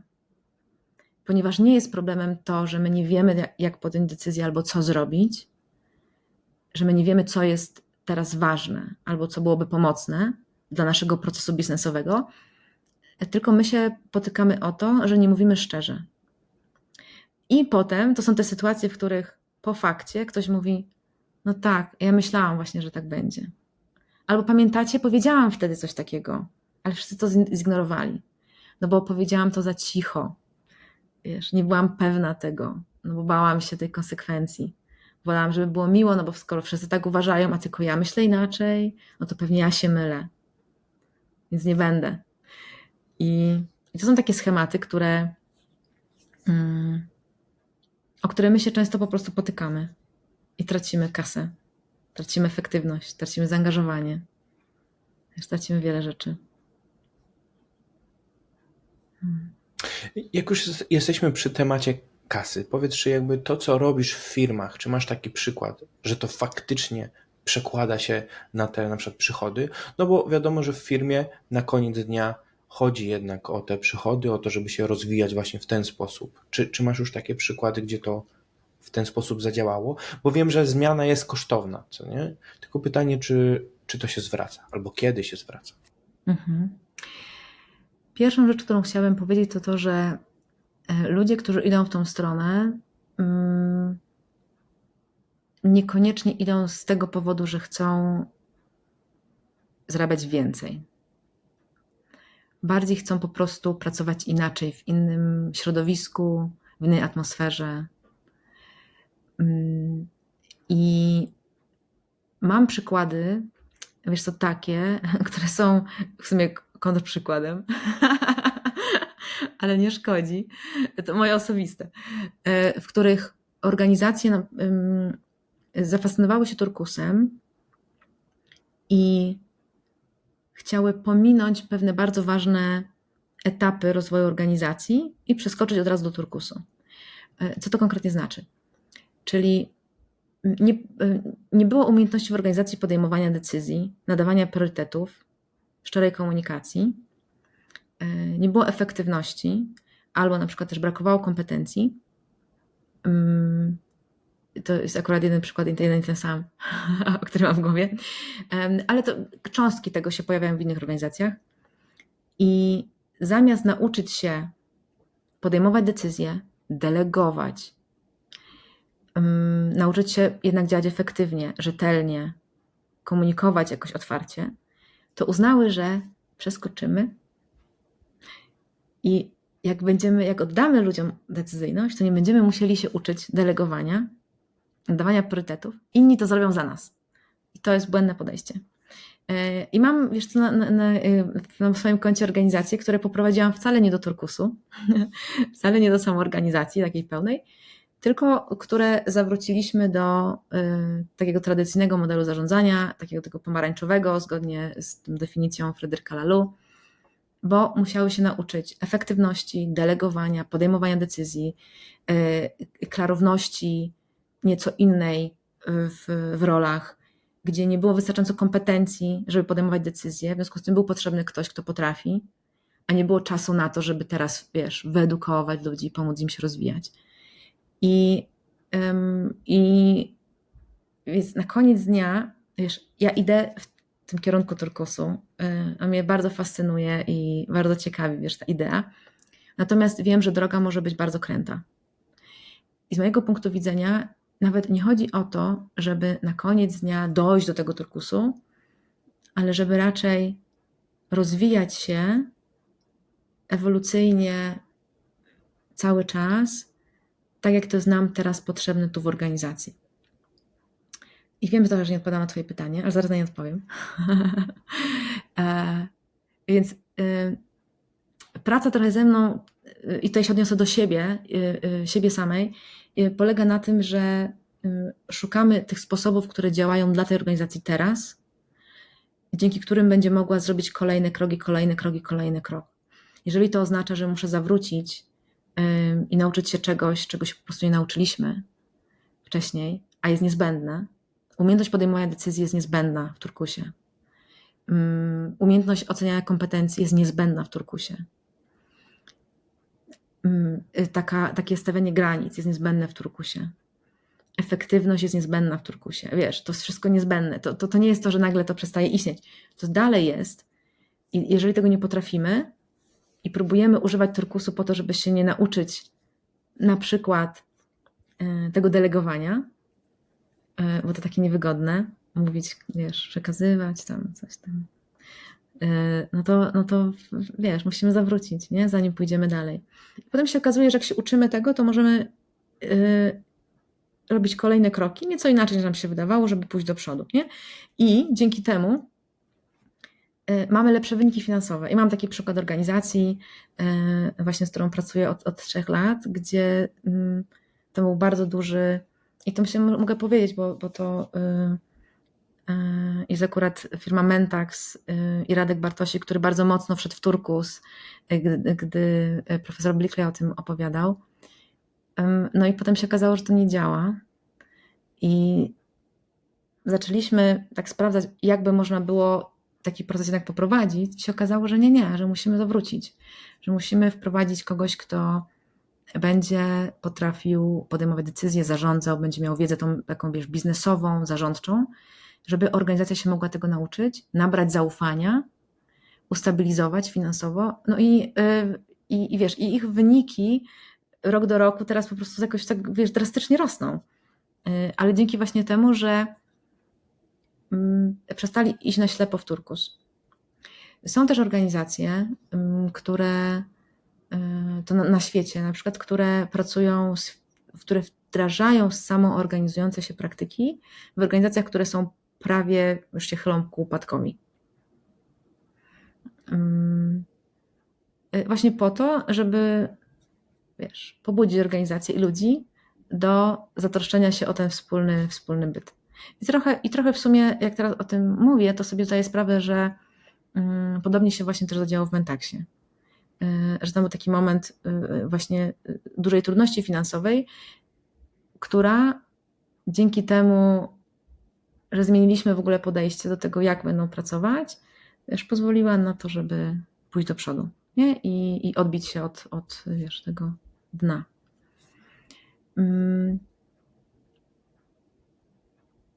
Jest bardzo dużo organizacji na świecie, które przeszły przez ten proces samoorganizacji turkusu i mają super wyniki finansowe. Nie? Wiesz, są znane na całym świecie, nie wiem, Gore, Buffer. Wiesz, to są firmy, które po prostu robią świetne biznesy, które się cały czas utrzymują i wzrastają i które bazują na samoorganizacji, z tym, że to nie jest strategia krótkoterminowa. I myślę, że jak teraz odpowiadam na to pytanie, bo tak widzę, że nie odpowiadam ci tak wprost. Tak, były tutaj takie wyniki, wiesz co, tego, co by wiele osób oczekiwało. Bo to nie jest praca na krótki okres, nie? To nie są, że tu i teraz będziemy mieli lepsze wyniki. To jest praca na stabilnym wzroście. Niekoniecznie spektakularnym, ale stabilnym, w takim bezpieczeństwie. Wiesz co, bardzo fajnie mi odpowiedziałaś. Też myślę, że to był bardzo ważny punkt, kiedy powiedziałaś o tym, że w sumie nie każda firma może być gotowa w tym momencie, w którym chce. To mi bardzo otworzyło oczy. Wspomniałaś też o profesorze Blikle. Ja chodziłem do liceum 6 LO w Warszawie Rejtana i tam jest taka tradycja, że jak nowi uczniowie przychodzą, to mają jakąś tam lekcję z kimś, kto skończył Rejtana i jest teraz jakiś tam mniej lub bardziej sławny i ja trafiłem właśnie na profesora Blikle.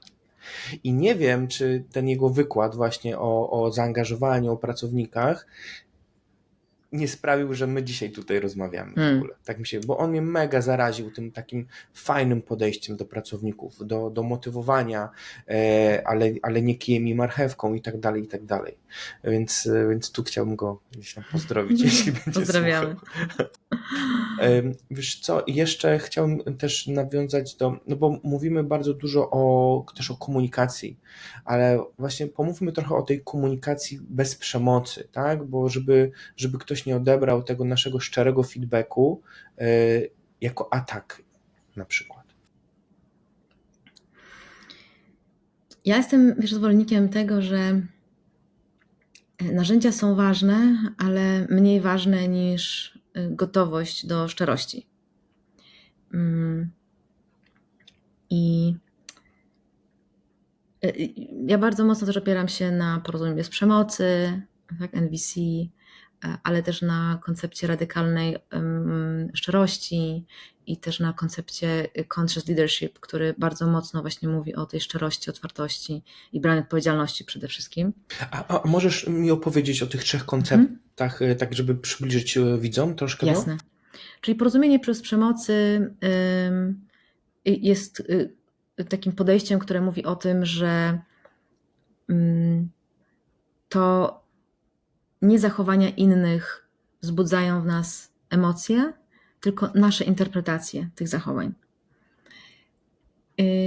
Zakłada również, że każdy ma pozytywną intencję za swoimi działaniami, no a czasami strategie, jakie dobieramy sobie, żeby te potrzeby realizować, no bywają różne, tak? Bardzo różne. I one są gdzieś na koniec dnia, wywodzą się z naszego dzieciństwa, gdzie sobie je wykształciliśmy, te różne strategie, na sytuacje, w których byliśmy. I porozumienie bez przemocy ma taką ścieżkę właśnie komunikacji, gdzie mówi się o faktach, mówi się o uczuciach, mówi się o potrzebach, jakie się ma.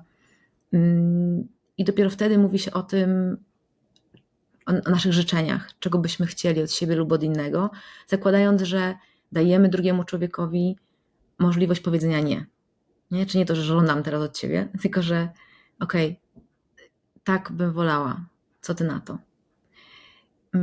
I to jest taki piękny sposób uczenia się rozróżniania faktów, tego, co się rzeczywiście wydarzyło, od naszych interpretacji, również łączenia się z tym, co my tak naprawdę czułyśmy w tym momencie, kiedy to się wydarzało, jakie tam są potrzeby, które zostały lub nie zostały zaspokojone.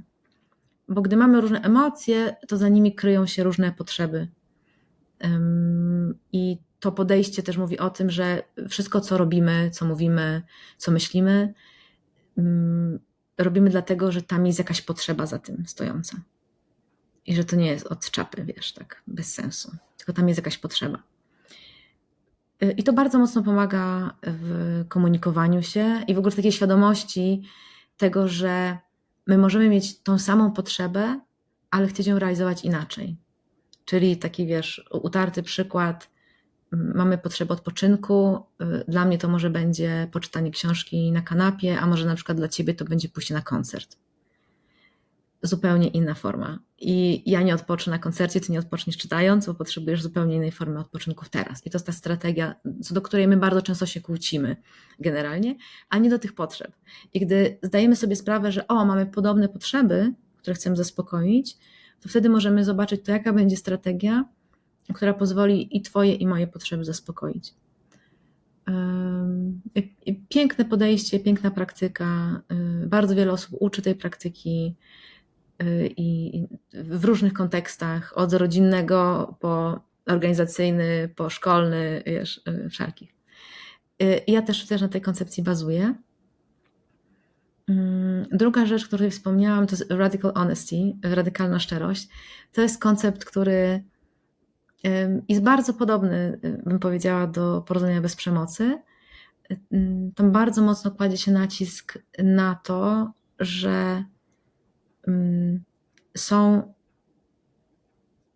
pewne doznania w moim ciele, po których ja poznaję pewne emocje i mam pewne myśli.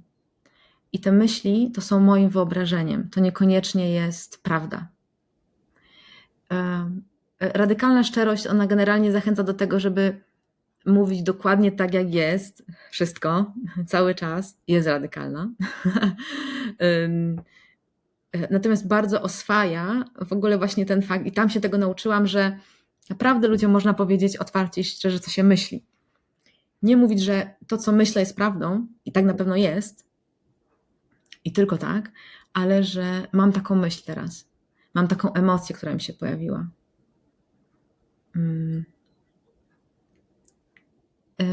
I conscious leadership też bazuje na tym. Natomiast uwielbiam conscious leadership. Mówię po angielsku te nazwy, bo one po prostu się wywodzą z angielskiego, czyli świadome przywództwo, tak luźno tłumacząc na polski, które jest o braniu radykalnej odpowiedzialności i mówi o tym, że my mamy tendencję do wchodzenia w trójkąt dramatyczny, tak zwane, czyli albo rolę ofiary, albo kata, albo ratownika.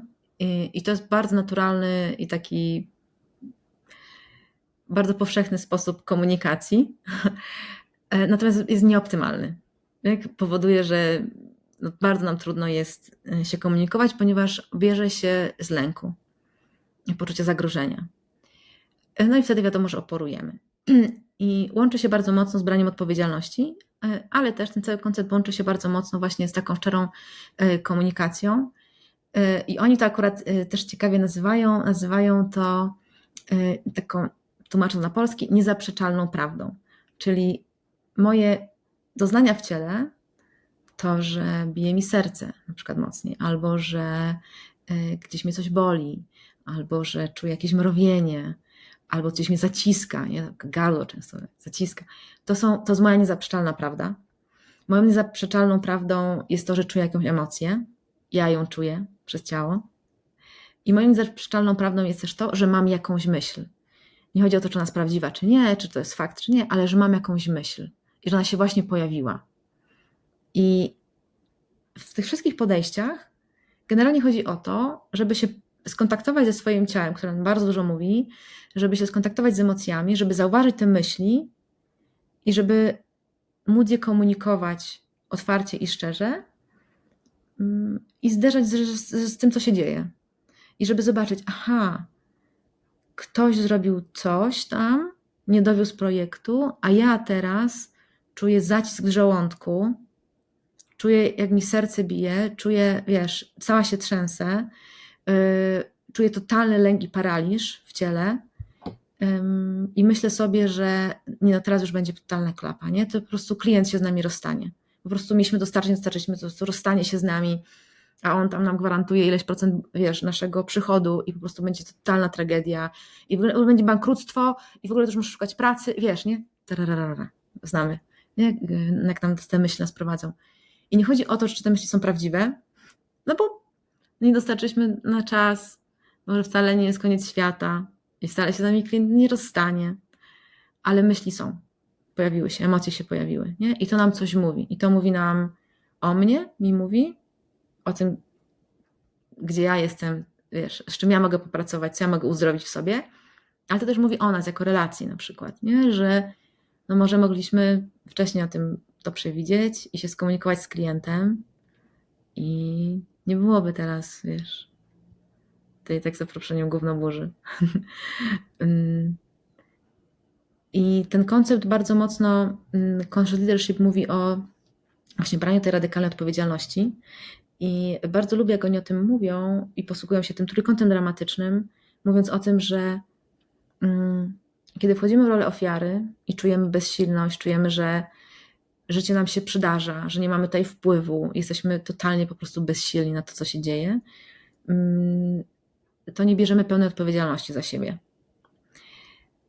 Gdy jest ofiara, będzie też kat, który też nie bierze pełnej odpowiedzialności za siebie, swojego 100%, bo przerzuca na kogoś innego, na tą ofiarę, że to wina, szuka winnych, obwinia, szuka kogoś, kto właśnie mógł czegoś nie zrobić, nie dostarczyć, żeby móc obwiniać. No i wtedy zazwyczaj pojawia się też trzecia strona, czyli ratownik, który też nie bierze 100% swojej odpowiedzialności, ponieważ bierze odpowiedzialność też za innych. Czyli chce na przykład za ofiarę wziąć odpowiedzialność i uratować sytuację. czuję tak duży dyskomfort w tym momencie, kiedy coś się dzieje nie tak, że chcę jak najszybciej temu zaradzić, więc zróbmy coś, wiesz, kolejny task, umówmy się na coś, idźmy dalej, zróbmy coś. I gdy jesteśmy w tej dynamice, i my możemy być w tej dynamice, wiesz, jako zespół, możemy być razem w tej dynamice, możemy być też sami wewnątrz tej dynamice, obwiniając siebie, uważając, że nie, ale to ja nic nie mogłam przecież zrobić, taka jestem biedna. Lub na przykład zajadając albo przepracowując się, żeby nie czuć. Że gdy jesteśmy w tej dynamice, to jesteśmy po prostu w poczuciu zagrożenia, w lęku, w oporze, w takiej reaktywności. No i nie możemy za dużo nic zrobić. Więc możemy to przeprocesować, te emocje, i właśnie być szczerzy wobec siebie co do tych emocji i jak to oni mówią, wyjść ponad linię. Nie? Czyli to jest taki piękny koncept, jak uwielbiam, ponieważ jest bardzo prosty. Wiesz, on mówi o tym, że jako lider możesz być pod linią lub nad linią. Pod linią w zagrożeniu, nieświadomy tego, co się dzieje, i nad linią w ciekawości, w świadomości. I te trzy koncepty, jedno buduje na drugim, i jest ich jeszcze więcej, więc można używać, wiesz, czego się chce, ale one wszystkie właśnie mówią o tym, jak bardzo ważne jest to, żebyśmy byli skontaktowani ze swoimi emocjami, ze swoimi potrzebami. No i znowu, się tego nie uczymy, wiesz, w żadnej szkole. Uczymy się dat w historii na temat bitew i ile było, wiesz, ile zginęło żołnierzy na której bitwie i którego dnia i kto pierwszy, jak, wiesz, coś tam. Ale nie uczymy się tego, że mamy emocje, jakie są te emocje, jak je rozpoznawać i co z nimi robić. Ale to smutne. Nasz system edukacji jest do zaorania moim zdaniem, ale no to już jest chyba, to kolejny odcinek nagram o tym. Ja kiedyś przeczytałem książkę, ona się nazywa chyba Ekstremalne przywództwo. Ją napisał jakiś gość z Navy Sealsów i on z kolei tam jakby ma takie przekonanie, że jakby wszystko, co się wydarza jakby dobrego i złego, jest winą tego przywódcy. I jak ty się czujesz z tym konceptem, że to właśnie ten lider jest tak naprawdę odpowiedzialny za wszystko, że na przykład jeżeli pracownik coś zrobił źle, no to on bierze na siebie odpowiedzialność, że on mu nie dostarczył odpowiednich danych, odpowiedniego szkolenia, odpowiednich informacji, żeby to zrobił dobrze. I jak się ty z tą wizją czujesz? Ja właśnie nie chcę wchodzić w to, kto jest winny, bo to już jesteśmy wtedy w trójkącie dramatycznym, już jesteśmy pod linią, nie? I szukamy winnego. Bardziej ja patrzę na to z perspektywy systemu. Czyli jeżeli coś się wydarzyło, co wolelibyśmy, żeby się nie wydarzyło, mamy jakiś rezultat niechciany, to ten rezultat wynika z tego, jak stworzyliśmy sobie system. No i oczywiście można powiedzieć, no tak, no pierwszą osobą, która zainicjowała system, był właściciel, nie? Dowodzący. Jasne. I też jest w tym prawda, że osoba, która zaczęła, stworzyła pewną kulturę organizacyjną, która wspiera coś, a nie wspiera czegoś innego. I wiesz, ten koncept jest bardzo fajny, bo on mówi generalnie o tym, że jeżeli coś się wydarzyło, to sprawdźmy, czego zabrakło w tym momencie podejmowania decyzji, czego nie było i czego nie dostarczyliśmy osobie, albo czego ta osoba do czego nie miała dostęp, albo nawet nie wiedziała, że ma dostęp, albo na przykład nie wiedziała w ogóle, że powinna sprawdzić. I sprawdźmy to i nauczmy się z tego na przyszłość. Czyli nie miała danych. Okej. Z jednej strony ja mogłam dostarczyć te dane, z drugiej strony ta osoba mogła też poprosić. Nie wydarzyło się, to znaczy, że coś nie działa, że coś zawaliło, wiesz, w naszym systemie, w naszym sposobie współpracy. Może nie było zaufania, może właśnie przekazanie tych odpowiedzialności było za szybkie, może były niedoszacowane kompetencje, przeszacowane w tym przypadku. A może ja jako wiesz, osoba dowodząca, tak to nazwijmy, nie przewidziała tego, że ja mam pewną wiedzę i doświadczenie, a ten człowiek nie. I wiesz, dla mnie to jest zawsze odpowiedzialność po każdej ze stron. I właśnie dlatego lubię ten control leadership, bo on mówi o tym 100% mojej odpowiedzialności. I moja odpowiedzialność jest taka w takiej sytuacji, że ja nie dostarczyłam pewnych rzeczy, a może mogłam, nie? Może mogłam o tym pomyśleć. I 100% odpowiedzialności drugiej strony jest takie, że ta osoba mogła zapytać, skonsultować, jeżeli miała wątpliwości. A może jest jeszcze 100% odpowiedzialności czyjejś innej, która odpowiedzialna za proces i ten proces nie zadziałał z jakiegoś powodu i możemy spojrzeć dlaczego. Wiesz, więc ja na to patrzę w ten sposób, nie? Że każdy ma swoje 100% i to nigdy nie jest tak, że tylko jedna osoba jest odpowiedzialna, winna na przykład, nie? Pewnym zdarzeniom. Jak współpracujemy, to jest ciąg zdarzeń. I każdy w każdym punkcie może zareagować. Wiesz, każdy może uznać, brakuje tu czegoś. Podejmuję decyzję, jest ważna, nie wiem, czy dobrze ją podejmuję. Nie mam jeszcze pewności siebie w tym zakresie.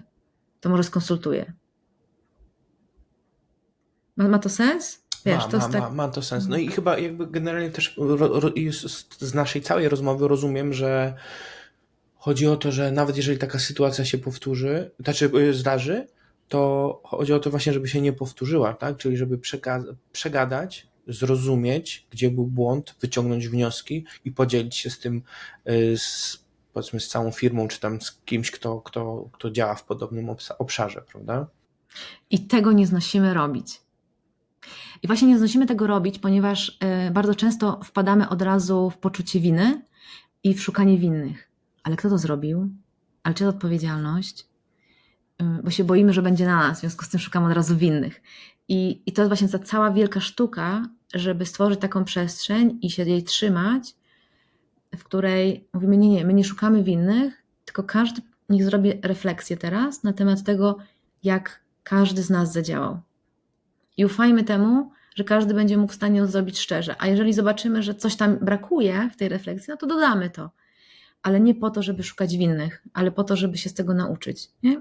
W związku z tym odklejamy się od tego, że to ten zrobił albo tamten. I oczywiście jest tak, że gdy się powtarzają te same błędy, no to musimy wtedy tym bardziej, jeszcze bardziej usiąść, jeszcze głębiej zrobić refleksję, żeby zobaczyć, ale czemu, wiesz. Ale jak to się w ogóle ma, że już o tym gadaliśmy i to dalej jest. To oznacza, że czegoś nie widzieliśmy wtedy. Albo było coś po prostu teraz już inaczej, to jest inna sytuacja. Więc na koniec dnia, i wiem, że to tak spłaszczam bardzo mocno, ale na koniec dnia, kiedy ufamy sobie, tej swojemu ciału, swoim emocjom, swojej intuicji, wiesz, wyższemu ja, które nam coś tam podpowiada, cokolwiek to nie nazwiemy, i potrafimy to komunikować i rozmawiać o tym z drugim człowiekiem, to jesteśmy w stanie rozwiązać różne problemy. O wiele łatwiej niż powielać je, wiesz, i na przykład tracić cały czas na klientach. Nie? Bo się okaże znowu, żeśmy włożyli więcej niż wyjmujemy.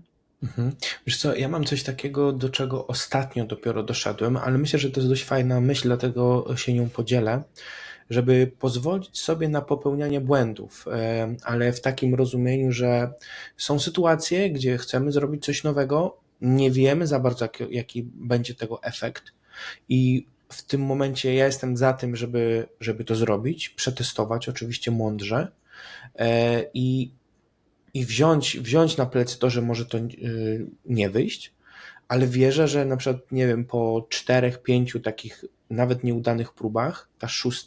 może być udana i może jakby ten zysk może przewyższyć te straty z tych poprzednich. Trochę jak na giełdzie, nie? Jakby czasem nie wiesz, kiedy wejść, wchodzisz tu, okej, stop loss, weszłaś ten 5. raz, no i ci wywala rakieta do góry i jakby tam te stop lossy to jakby pikuś przy tym zysku, jaki wypracowałaś.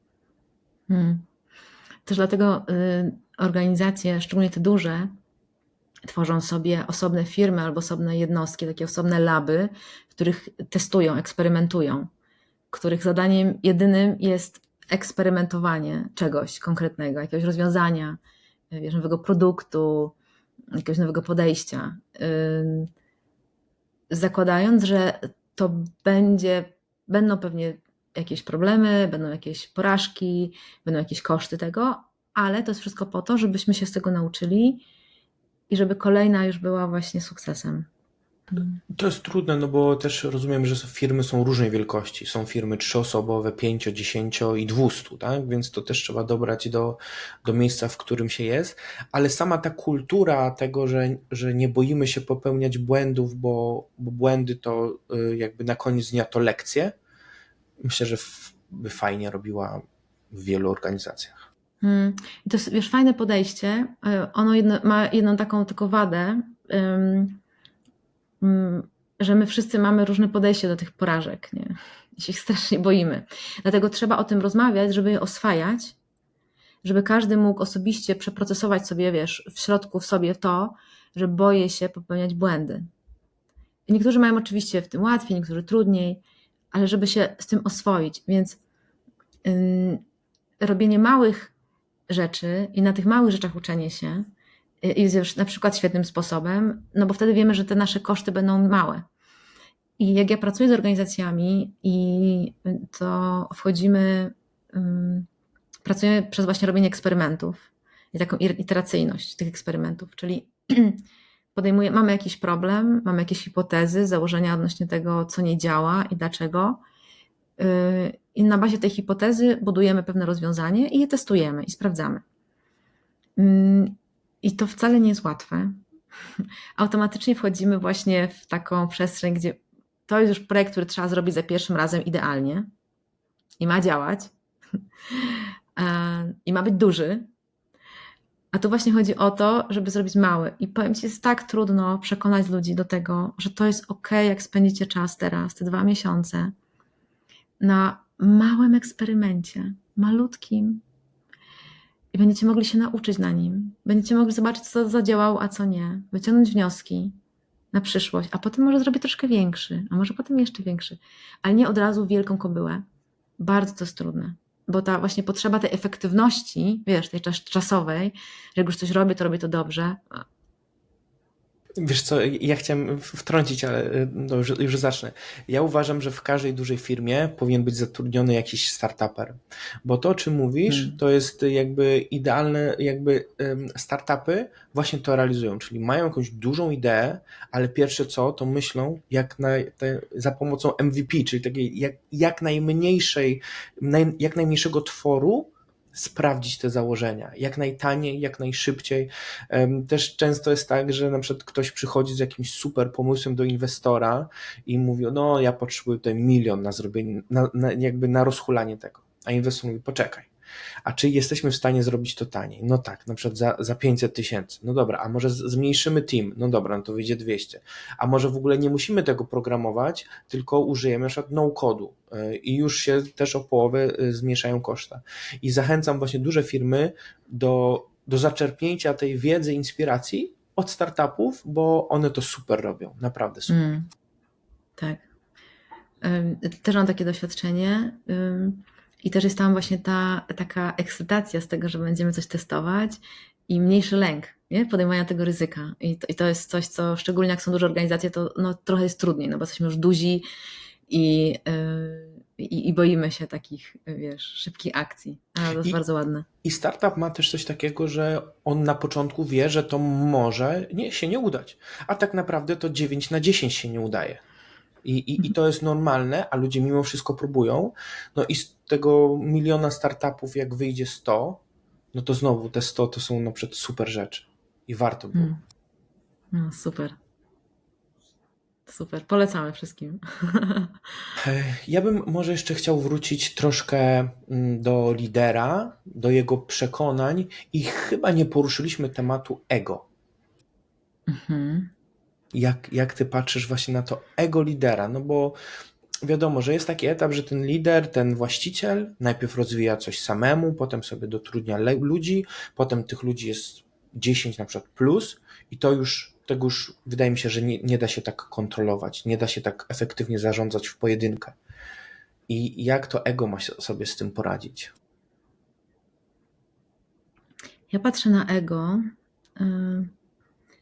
jak na mechanizmy radzenia sobie z rzeczywistością. Czyli jak mówimy czasami, że ktoś ma wielkie ego albo nie ma ego, co to jest ego? Ostatnio pisałam na tym na LinkedInie zresztą artykuł. Jak ktoś właśnie mówi, mówimy, że ma wielkie ego, to z mojej perspektywy mówimy o tym, że ktoś ma bardzo silne mechanizmy obronne. Czyli po prostu bardzo mocno boi się różnych rzeczy i ma sposoby na to, bardzo często nieświadome, radzenia sobie, nie, z tymi trudnościami. I to jest coś, nad czym można spokojnie pracować. Oczywiście to jest praca indywidualna, którą możemy robić. Ona generalnie polega na tym, że te części nas, które się właśnie boją, które mają poczucie zagrożenia, które reagują w różny sposób, czyli na przykład braniem kontroli albo właśnie niepuszczaniem tej odpowiedzialności, one tam czegoś potrzebują. Mają jakieś potrzeby, które nie zostały zrealizowane i one oczywiście, to już wchodzimy w przestrzeń traumy, nie zostały zrealizowane gdzieś tam, jak byliśmy dzieciakiem i to może być od bardzo trudnego doświadczenia i bolesnego na każdym poziomie, po doświadczenie takie, że ja teraz po prostu chciałam bawić się z koleżanką, a mama powiedziała, że nie, że teraz idziemy do domu, albo ja chciałam lody, a było, że nie. I wiesz, miałam 2 lata, 3 lata. Ja nie rozumiałam wtedy, co to znaczy, że obiad i że coś tam. Ja po prostu miałam potrzebę, nie została zaspokojona i teraz rezultat. I z tych wszystkich różnych doświadczeń naszych takich, w których mieliśmy bardzo dużą reakcję emocjonalną, której jako dzieci nie byliśmy w stanie, wiesz, objąć i przeżyć do końca, stworzyliśmy sobie, je upchnęliśmy i stworzyliśmy sobie takie, można powiedzieć, nasze persony, które miały nam pomóc poradzić sobie z tą sytuacją. Czyli na przykład z sytuacją odrzucenia, załóżmy. No i w naszym dorosłym świecie my je po prostu odtwarzamy. Czujemy podobny, wiesz, smak albo zapach, czy odczuwamy podobną gdzieś tam energię, podobne zdarzenie, nieświadomie zupełnie, bardzo często i automatycznie włączamy właśnie tą część nas, która może nas obronić i dzięki której, wiesz, nie będziemy mieć tych negatywnych skutków. No i to jest już praca właśnie indywidualna. Są różne podejścia od, wiesz, tych terapeutycznych, mainstreamowych po alternatywne. No ja jestem tutaj zwolenniczką bardziej alternatywnych, ponieważ mam wrażenie, że one bardziej integrują. No i też z tego co rozumiem od terapeutów, z którymi rozmawiam, te podejścia, których używam, one bardzo mocno integrują te właśnie różne pobolałe części nas. I moje doświadczenie jest takie, że gdy mamy lidera, który przykładowo nauczył się w swoim życiu, że musi brać odpowiedzialność za wszystko i musi nieść świat na, wiesz, w swoich barkach, to gdy zintegrujemy tą właśnie naszą część, która uznała, że musi tak robić, bo jak nie będzie brała, to wtedy mama, tata nie będą kochać, nie będą chcieć. I gdy to uzdrowimy, to wtedy puszcza nam automatycznie potrzeba brania zbytniej odpowiedzialności na siebie. I wiesz, i to jest takim skutkiem obocznym już wtedy. I wtedy możemy patrzeć zupełnie z innej perspektywy, bo już nie patrzymy z perspektywy takiej, że rzeczy do zrobienia są moją odpowiedzialnością wszystkie i ja biorę odpowiedzialność za wszystkich, tylko widzę, że moja odpowiedzialność jest tutaj i tu mam kompetencje, a tutaj jest twoja odpowiedzialność. Okej, ja ci się nie wchrzaniam w nią, bo ja po prostu nie wiem, jak to się robi. I ja mam swoją. I wiesz, i nagle to się staje proste. Ale to się może stać tylko proste wtedy, kiedy się zajmiemy tym swoim bólem. Świadomym czy też nieświadomym. No i to się potem pięknie przekłada na organizację. Bo gdy lider właśnie przestanie dźwigać cały ciężar świata na swoich barkach, to może poddawać te różne odpowiedzialności, te różne ciężary innym. I wtedy jak każdy ma, wiesz, po 2 kilo, to jest o wiele łatwiej niż jak ma się samemu 2 tony. I dzieje się magia wtedy. I dzieje się magia. I to jest takie, wiesz, trudne do wyjaśnienia, bo my jesteśmy przyzwyczajeni do tego, że no w biznesie to muszą być konkrety, to muszą być działania. Tam nie ma miejsca na te emocje. Jakie traumy w ogóle. Jest, jak ktoś ma traumę, to znaczy, że coś wielkiego przeżył, albo że wiesz, po prostu ma tam nierówno pod sufitem. Wiesz, tam jest bardzo dużo przekonań na ten temat. A to jest po prostu, to są nasze różne mechanizmy, które stworzyliśmy, żeby przetrwać, i one się potem składają na naszą osobowość i na to, co często nazywamy ego. I co to jest fajne, dla mnie przynajmniej, to, że z każdej takiej sytuacji tam nie tylko jest cierpienie, przez które musimy przejść na drugą stronę, żeby to uzdrowić, ale tam jest też talent. I jak mówimy na przykład, że ktoś ma duże ego i na przykład właśnie bierze dużo odpowiedzialności na siebie, to tam też są talenty. Wiesz, tam są właśnie talenty do tego, żeby wziąć na przykład duży projekt, bo potrafię wziąć więcej. I nie muszę brać odpowiedzialności za innych, ale mogę wziąć większy projekt, na przykład. Wiesz, tam są wtedy na przykład talenty często do komunikacji, no bo musiałam być na przykład tą, która zabawia wszystkich i używam tego non-stop i za dużo może, ale jak uzdrowię, to tych moich umiejętności komunikacyjnych mogę użyć do czegoś zupełnie innego. Wiesz, z ciekawości, z tych pozytywnych pobudek, a nie z lęku. Więc ja akurat, ja bardzo lubię głęboką pracę, wiesz, taką na emocjach, tam, że się, wiesz, dużo dzieje, potem dużo się dzieje, bo tam są potem świetne efekty. I też dla mnie bardzo jest fascynujące, jak my właśnie dużo mamy talentów z tych naszych rzeczy, których często cierpimy.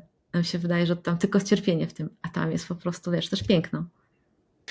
Fajnie, że powiedziałaś o tej drugiej stronie tego. Mnie to bardzo pozytywnie nastroiło.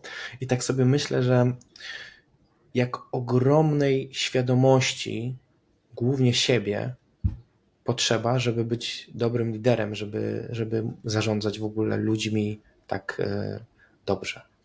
Uprośmy to. Bardzo, bardzo dużo.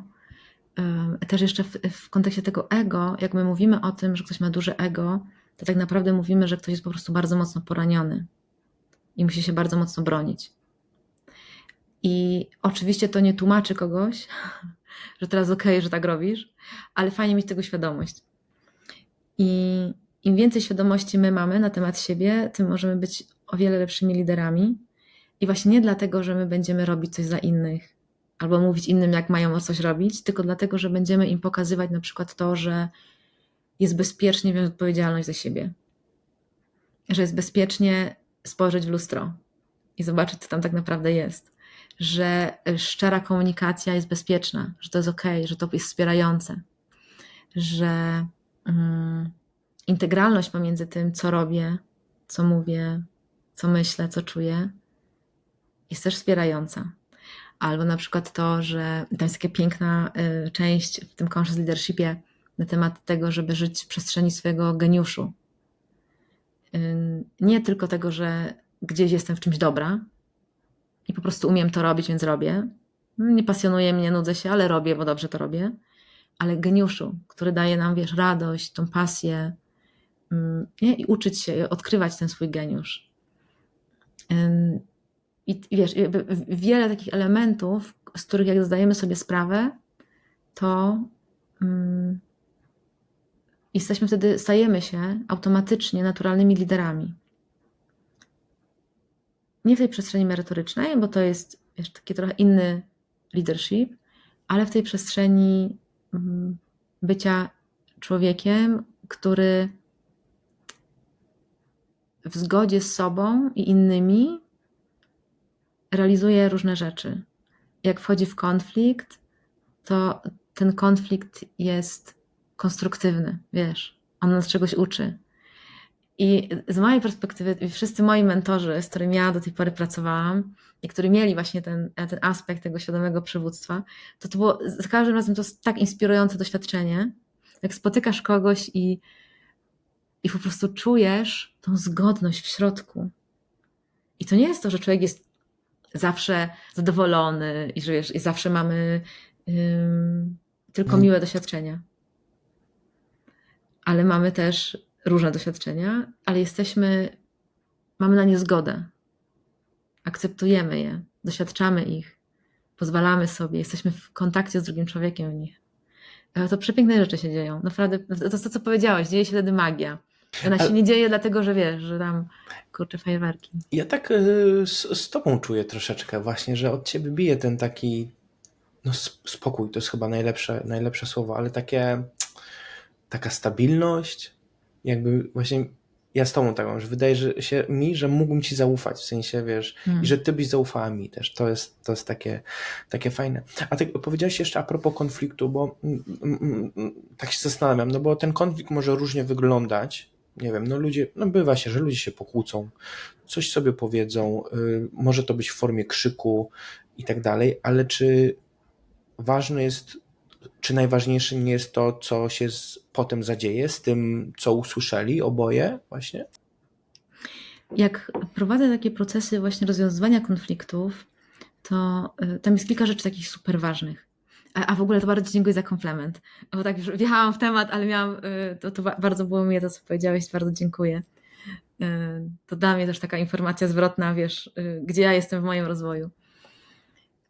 Jak prowadzę te procesy, to tam jest kilka rzeczy ważnych. Jedno to jest to, żeby upewnić się, czy się dobrze usłyszeliśmy. I powiem Ci szczerze, że mam wrażenie, że w większości przypadków to wystarcza, bo my po prostu filtrujemy przez to nasze ego, te nasze mechanizmy obronne, wszystko co słyszymy i okazuje się, że słyszymy zupełnie coś innego niż zostało powiedziane.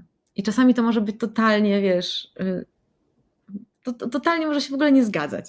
I nieraz mam takie doświadczenie, gdzie jedna osoba coś mówi w tym procesie i druga próbuje powtórzyć, co usłyszała, ale w sumie to okazuje się, że usłyszała zupełnie coś innego, więc musimy to powtórzyć i to tak na przykład trwa i potrafi trwać na przykład nie, pół godziny, a nie no, 15 minut, no bo filtrujemy to cały czas. Więc A ja zapytam, jakie to zwroty są, które mogą pomóc właśnie się usłyszeć nawzajem? Wiesz, to w sumie to bardzo proste. To jest trochę tak, jakbyśmy mieli konflikt, to bym cię zapytała, z czym chcesz zostać usłyszany? I ty byś mi opowiedział różne rzeczy. I wtedy bym zapytała siebie, dobrze, to co ja usłyszałam? Ja bym powiedziała tobie, co ja usłyszałam. Nie chodzi o powtarzanie słów, tylko chodzi o pełnię tego przekazu. Tam były emocje, tam były słowa, tam wiesz, różne rzeczy były. I potem bym zapytała ciebie, czy czujesz się usłyszany? I starałabym się sprawdzić, czy nie tylko usłyszałeś słowa, które się zgadzają, ale czy rzeczywiście czujesz, że ja ciebie usłyszałam? I tu mógłbyś powiedzieć, no wiesz co, no w sumie powiedziałaś to, co ja, ale nie czuję tego, żebyś ty to czuła, żebyś ty to, wiesz, żebyś to emocjonalnie wzięła. Ja powiedziała, no rzeczywiście, nie? Nie. A możesz powtórzyć to jeszcze raz? I ty byś może mi to powtórzył jeszcze raz, ja bym wtedy mogła przyjąć ten cały ładunek emocjonalny. I potem znowu spytała ciebie, czy czujesz się usłyszany. I to słuchaj tyle. I potem byśmy się zamienili rolami oczywiście. I czasami to jest po prostu tyle. I czasami to trochę trwa, ale po prostu z czym chcesz być usłyszany? Czy czujesz się usłyszany? Więc to, wiesz, proste zdania, nie? To są tak proste komunikaty. Ale potężne, ja to czuję. No. Nie, bo to też mówimy też o różnych... Bo my jako osoby jesteśmy zbiorem swoich doświadczeń, prawda? Ktoś ma zupełnie inne doświadczenia i my też słyszymy przez te doświadczenia i szukamy rozwiązań przez te doświadczenia, więc faktycznie trzeba to uspójnić. Musi być to w żargonie informatycznym API, które nas połączy. O, piękne, tak, musi być API. Biorę sobie to. Dobra. Biorę sobie, to będzie o wiele łatwiejsze do zrozumienia. Ale to tylko w software house'ach i w firmach tak, IT działa. Tak. Ale ja dużo z nimi pracuję, więc myślę, że to akurat będzie przydatne. I to jest jedna rzecz. Druga rzecz to jest taka, że gdy już usłyszeliśmy się do końca i mamy takie poczucie, że już nic więcej nie chcemy powiedzieć, to czy jest coś, na co chcielibyśmy się umówić? I to chodzi o to, że może ja chcę coś zrobić, może potrzebuję czegoś od ciebie, może ty ode mnie, może ty chcesz coś zrobić inaczej, spróbować, doświadczyć. I to jest bardzo ważny moment, bo w tym momencie chodzi o to, że jak się do czegoś zobowiązujemy, to musi być naprawdę szczere i takie, że ja czuję, że ja tego chcę. To nie może być tak, że dobra, ting, odhaczone. No bo jak tak jest, to trzeba dalej rozmawiać, prawda? Tak, bo oznacza, że po prostu wcale nie jesteśmy przekonani do tego, co się wydarzyło, nie mamy jakiejś tam spójności, zrozumienia czegoś. Albo może się na przykład okazać, że mamy zupełnie inne potrzeby, inne wartości. I na poziomie właśnie tych potrzeb się rozjeżdżamy gdzieś. Albo nie zrozumieliśmy tych potrzeb wystarczająco i dlatego nie możemy znaleźć strategii odpowiedniej, nie? Idąc tym trybem porozumienia bez przemocy. I więc to jest bardzo ważny element, żeby się umówić na coś, jak będziemy inaczej na przyszłość robić, z pełną świadomością i poczuciem takiego, że mam takie, to się nazywa full body yes, czyli w myślach mam na to zgodę, w emocjach mam na to zgodę i w ciele też czuję, jak myślę o tym rozwiązaniu, taką ulgę, taką tak miło. Nie mam ciężaru, mam bardziej ulgę. No i potem jest, ten trzeci element, czyli że skoro się umówiliśmy, no to pilnujemy siebie, żeby rzeczywiście tego dostarczyć. I jeżeli się to nam gdzieś rozjeżdża, no to też rozmawiajmy o tym. Umawialiśmy się, że nie będziesz nosić głosu i teraz to się dzieje. Różnie bywa potem, jak jesteśmy zdenerwowani, unosimy głos, to mamy, nie krzyczę na ciebie. No, nieraz to jest praca, wiadomo, że nie wszystko się da jakby przyswoić od razu.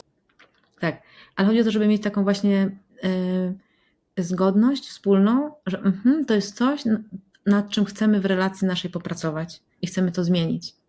I będziemy nad tym pracować, będziemy sobie na to zwracać uwagę, przypominać. I to są z mojej perspektywy takie 3 podstawowe, najważniejsze rzeczy. Tam oczywiście są różne niuanse, tam, które wchodzą jasne dalej, nie? Ale właśnie to, żeby się usłyszeć, żeby umówić się z pełnym takim full body yes na kolejne kroki i potem wspólnie wspierać się w ich realizacji, to są takie najważniejsze rzeczy. No, w teorii proste. W teorii tylko, niestety. Nie, no wiesz, jakby to jest po prostu ciężka praca, dużo chęci. No i zawsze pytanie na początku, czy właśnie chcemy iść w tym kierunku wszyscy. Mam piękne doświadczenia, proszę, jeszcze tak dodam, mam piękne doświadczenia w zespołach, w organizacjach, gdzie ludzie na pierwszych takich sesjach bywają przerażeni, bo te emocje, bo ja nie chcę o takich rzeczach rozmawiać w pracy, bo ja się boję w ogóle powiedzieć coś. Przecież ten gość jest na przykład moim szefem albo jest właścicielem. No fajnie, że mamy samoorganizację, ale on i tak jest właścicielem. I się bardzo boją, po czym, gdy narastają napięcia, to sami przychodzą, że potrzebujemy wsparcia takiej właśnie sesji, żeby przejść przez to razem, bo wiedzą, że to da im ulgę. I wiesz, i widziałam organizacje, w których od tematów bardzo takich kompetencyjnych po tematy bardzo delikatne, które były poruszane, ludzie mogą się porozumieć. I oczywiście ja nie mówię, że od razu będzie pięknie, wiesz, i kolorowo, i to wszystko zniknie, nie. Tylko, że będziemy nad tym pracować. I to jest w ogóle najpiękniejsze, gdy masz po drugiej stronie człowieka, z którym masz takie poczucie, że jesteśmy w tym razem.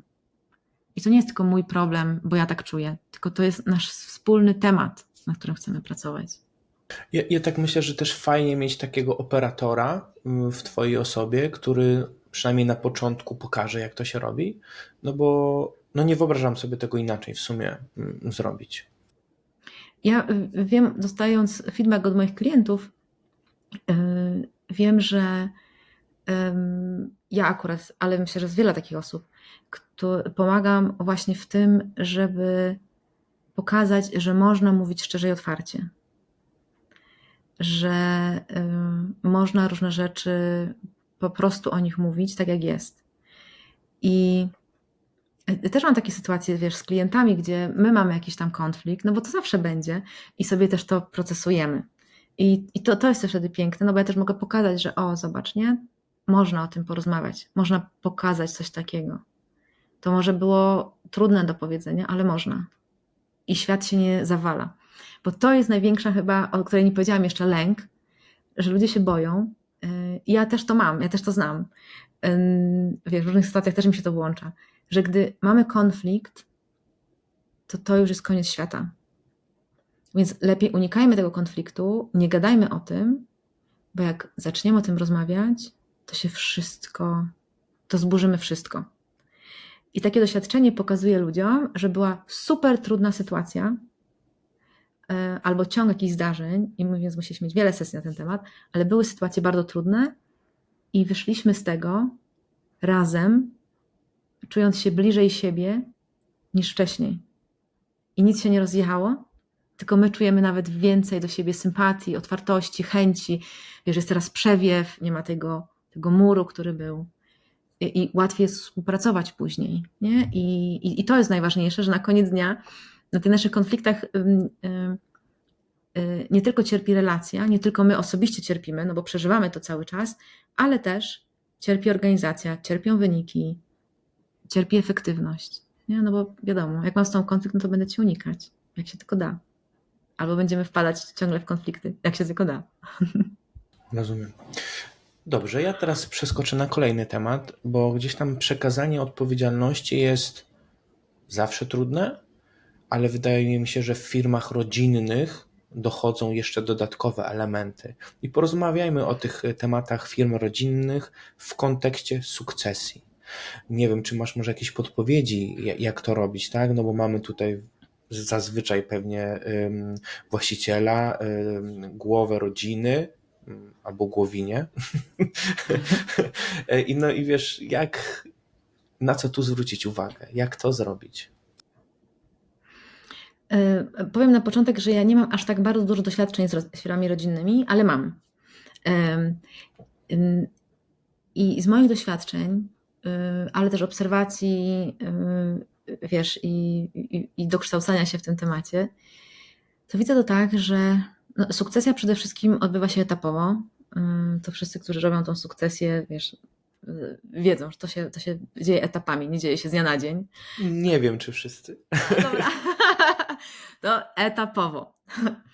Ponieważ z jednej strony sukcesja dzieje się na poziomie odpowiedzialności merytorycznych, czyli przekazuję tobie odpowiedzialność za mój dorobek życia często. Dużą rzecz, moje dziecko, w które włożyłam dużo siły, wysiłku, energii, nieprzespanych nocy i tak dalej. Więc to jest jedna część, to jest ta merytoryczna wiedza, doświadczenie tego, jak działa branża. Druga część to jest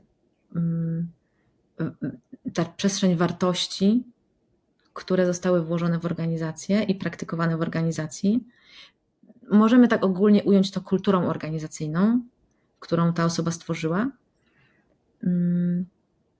No i trzecia część to jest nasze po prostu emocjonalne przywiązanie do tego, że stworzyliśmy to. To jest jak puszczanie dziecka. Nie mam dzieci, więc nie wiem, ale wszyscy, którzy mają, mówią, że to jest właśnie jak takie puszczenie tego dziecka, wiesz, które wychodzi z domu. I co teraz? No i warto wszystkie te procesy zrobić z głową, przemyśleć je z refleksją. Super, jak to można zrobić z jednej i z drugiej strony. Natomiast to, co jest tam ważne, to żeby zapewnić i jednej stronie, i drugiej stronie poczucie bezpieczeństwa w tym procesie. Czyli jeżeli ja, załóżmy, mam oddać mojemu dziecku organizację do zarządzania, to chcę się upewnić, że przekazałam lub dalej przekazuję wiedzę, umiejętności, doświadczenie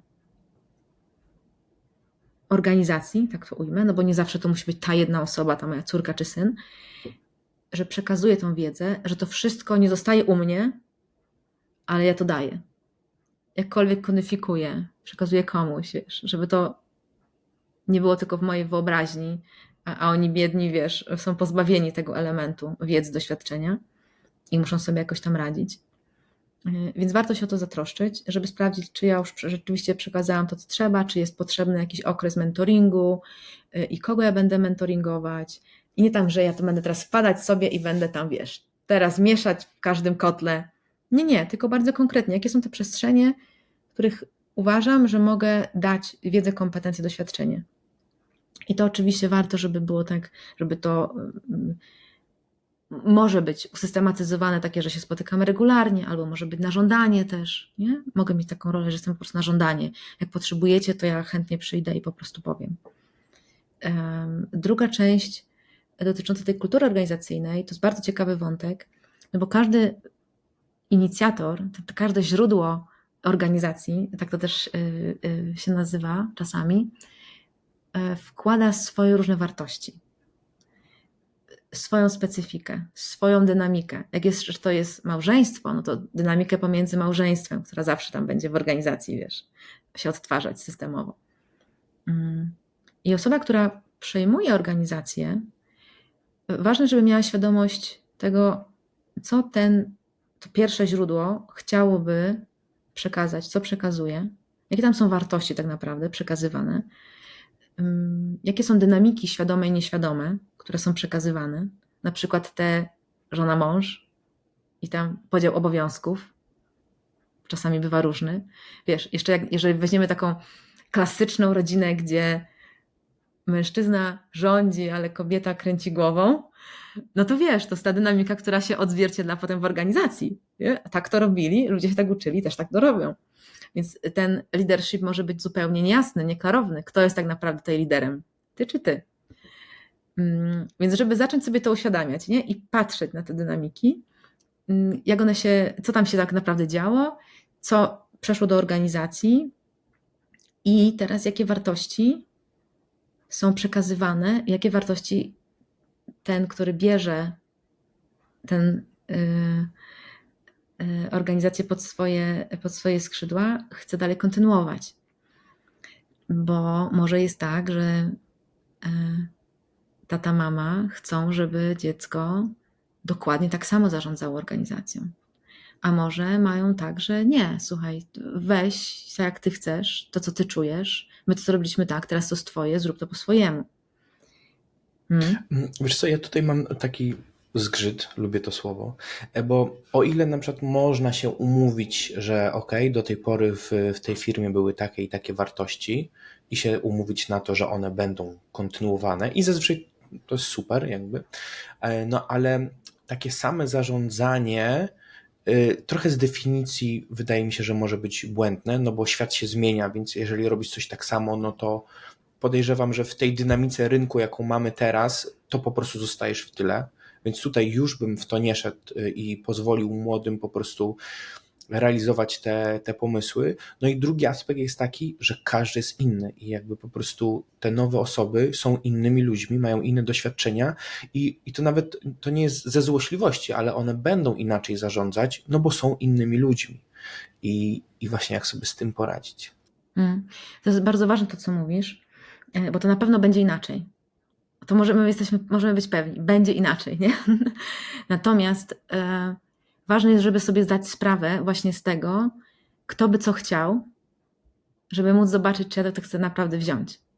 Bo problem jest taki, że gdy na przykład, załóżmy tata chciałby, żebyś zarządzał firmą tak i tak, a ty masz takie, to w ogóle nie moja wartość, ja się w ogóle z nim identyfikuję, ja mam zupełnie inaczej, to potrzebne jest jakieś porozumienie, jakiś proces, który spowoduje, że tata będzie mógł puścić to swoje chcieństwo, to swoje oczekiwanie.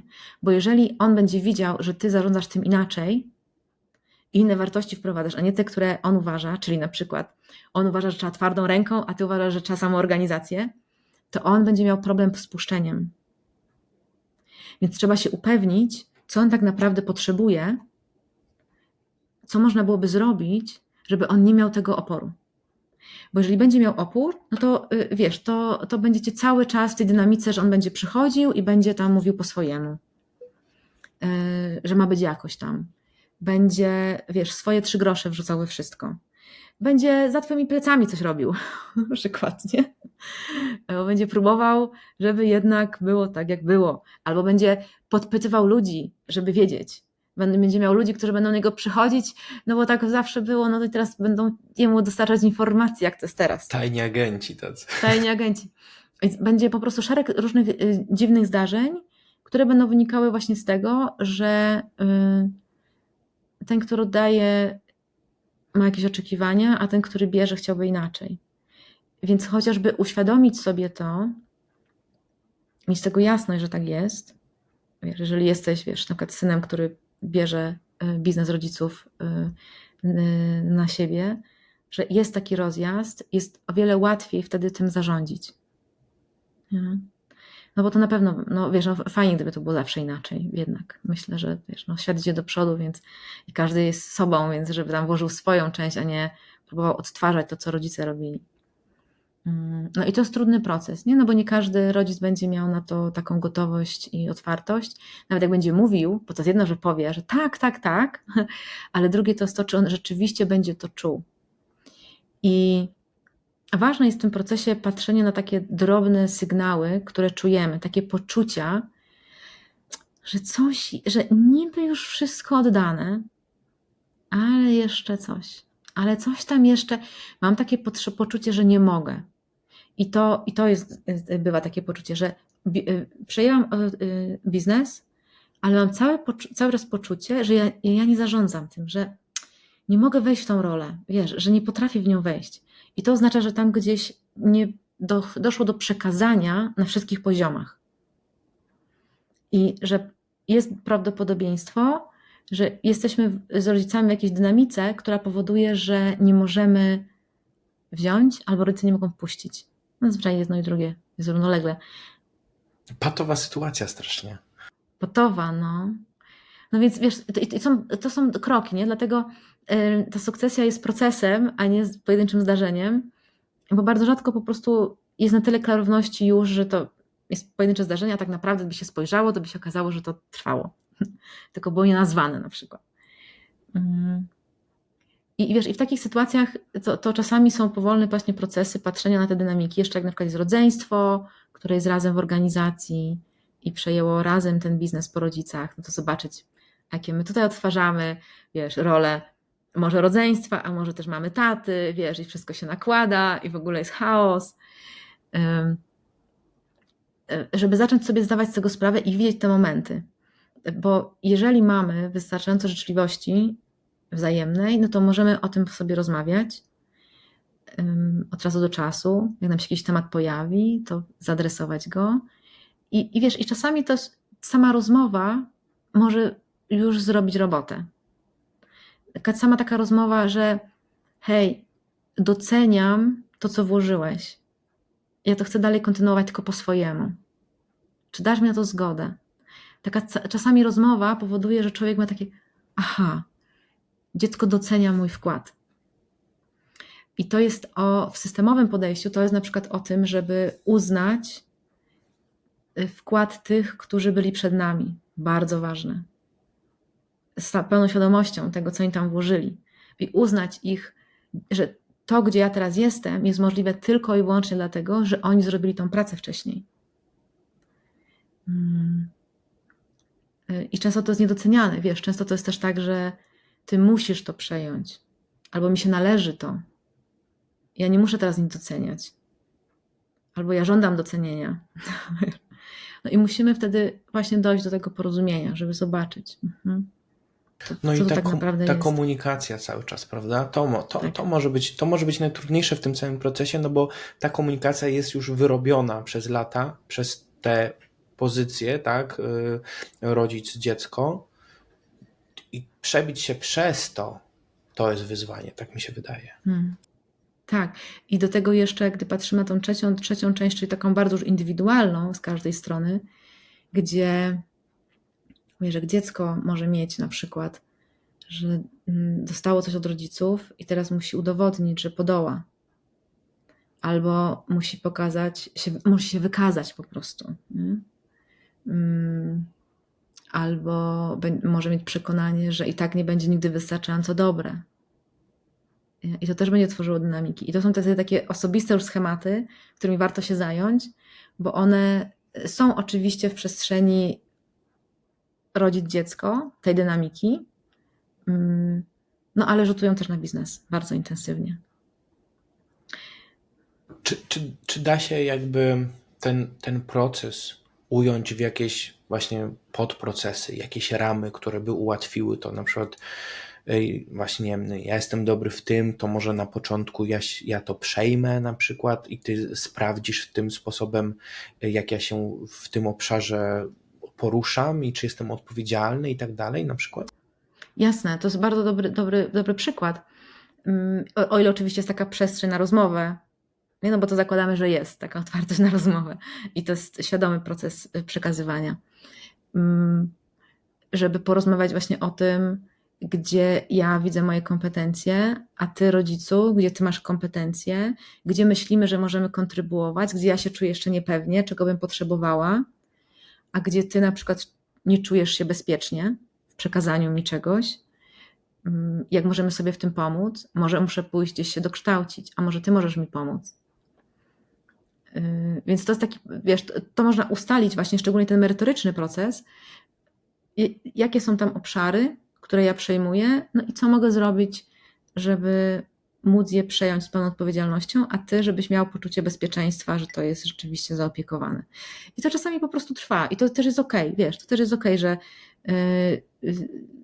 no bywa na przykład tak, że dzieci mają jakieś tam talenty, załóżmy sprzedażowo-marketingowe, ale na przykład niekoniecznie produktowe, albo na przykład niekoniecznie finansowe. I teraz to jak załatamy tą dziurę? No bo mamy dziurę w tym momencie kompetencyjną.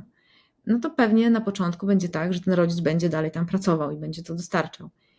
A może mam ochotę się nauczyć czegoś, a może po prostu musimy kogoś zatrudnić do tego. Nie? Więc różne scenariusze, różne strategie na to, żeby pokryć tą całą przestrzeń odpowiedzialności. I jest taki punkt, w którym jedna i druga strona czują, że puściły. I to może być w ogóle nie na poziomie takim, wiesz, widocznym, gdzie można powiedzieć, o, to był ten punkt, bo on zrobił coś tam, bo była umowa podpisana, wiesz, nie? Bo przekazaliśmy. Nie, to zazwyczaj nie jest ten punkt. Może być, ale nie musi być. Gdzie czujemy po prostu to, że ja już teraz mogę wejść w moją rolę. Bo ktoś puścił tą rolę, ja teraz mogę w nią wejść. Albo na przykład ten ktoś już puścił, ale ja nie mogłam wejść, bo tam ktoś miał jeszcze jakieś sentymenty, wiesz, coś tam jeszcze potrzebował, coś tam jeszcze chciał. Czyli nie puścił na koniec dnia do końca. I to będzie takie, i to człowiek to czuje, to każdy czuje. Bardzo skomplikowane. Bardzo, mi też tak się wydaje, że bardzo. Bardzo podziwiam w ogóle wszystkich ludzi i szczególnie rodzeństwa, tak wiesz, Milena z Michałem, którzy przejmują biznesy po rodzicach, no bo to jest po prostu, to nie jest tylko przejmowanie biznesu, stanowczo. To jest masa rzeczy takich niewypowiedzianych z przeszłości, nawet właśnie bardzo dawnej niekiedy. Bardzo. Wiesz co? Też chciałam jedną rzecz dodać, bo to jest bardzo podobny proces jak przy sprzedaży firmy. Bo nam się wydaje, że my sprzedajemy i tyle, podpisana umowa, wasze, ale na przykład często jest ten proces, kiedy poprzedni właściciel jeszcze zostaje przez jakiś czas i to jest też proces sukcesji.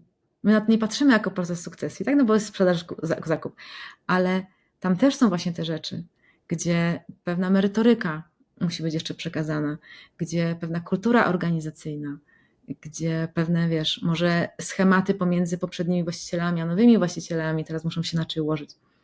I to jest bardzo podobny proces. Tylko lubimy tak często myśleć, że transakcje no wiesz, na spółkach to są po prostu transakcje finansowe na spółkach i tyle. A one mają o wiele więcej. Wiesz co, rzuciłaś mi ciekawe światło na tą sprawę, no bo właśnie tak mi zdałaś sprawę, że bo uważam, że jeżeli jest firma rodzinna, to warto ją kontynuować zawsze. Jakby w sensie, no, nikt nie zrobi tego lepiej niż rodzina, niż dzieci, które są związane emocjonalnie w ogóle z tym dorobkiem właśnie, który wypracowali rodzice. Niekiedy może przerażać ta ilość pracy właśnie do zrobienia, tej pracy, o której mówiliśmy, ale właśnie w zasadzie przy sprzedaży też trzeba ją wykonać. Więc, tak. Więc może skoro to jest ta sama praca, to może lepiej ją zrobić jednak ze swoimi dziećmi, tak mi się wydaje. Myślę, że warto. Natomiast jak czasami bywa tak, że ktoś kupił spółkę świetnie prosperującą, która nie była nadmuchana, ani tam wiesz, nie? pokoloryzowana, ale rzeczywiście dobrze, stabilny biznes, stabilnie rosnący i on dalej nie idzie.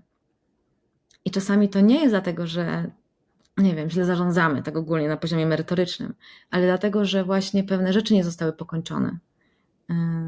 To, że pracownicy pracowali z poprzednimi właścicielami przez 20 lat i mają sentyment, nie mogą jeszcze uznać nowych właścicieli, bo z tamtymi są tak związani, bo nie było tego rytuału przekazania, takiego pożegnania się, takiego uznania tego całego wkładu z jednej i z drugiej strony, tych intencji, wyrównania tych intencji.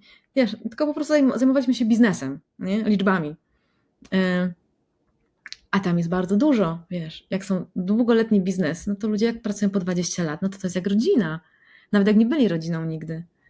I dlatego też warto się po prostu tym zaopiekować, tymi różnymi przestrzeniami tej kultury, wartości, relacji, nie? Tych połączeń. Wiesz, to jest też etap takiej żałoby trochę, który trzeba przejść. No nie mówimy o tym, że to jest też żałoba. No to jest, coś się kończy, coś się zaczyna. Będzie teraz inaczej.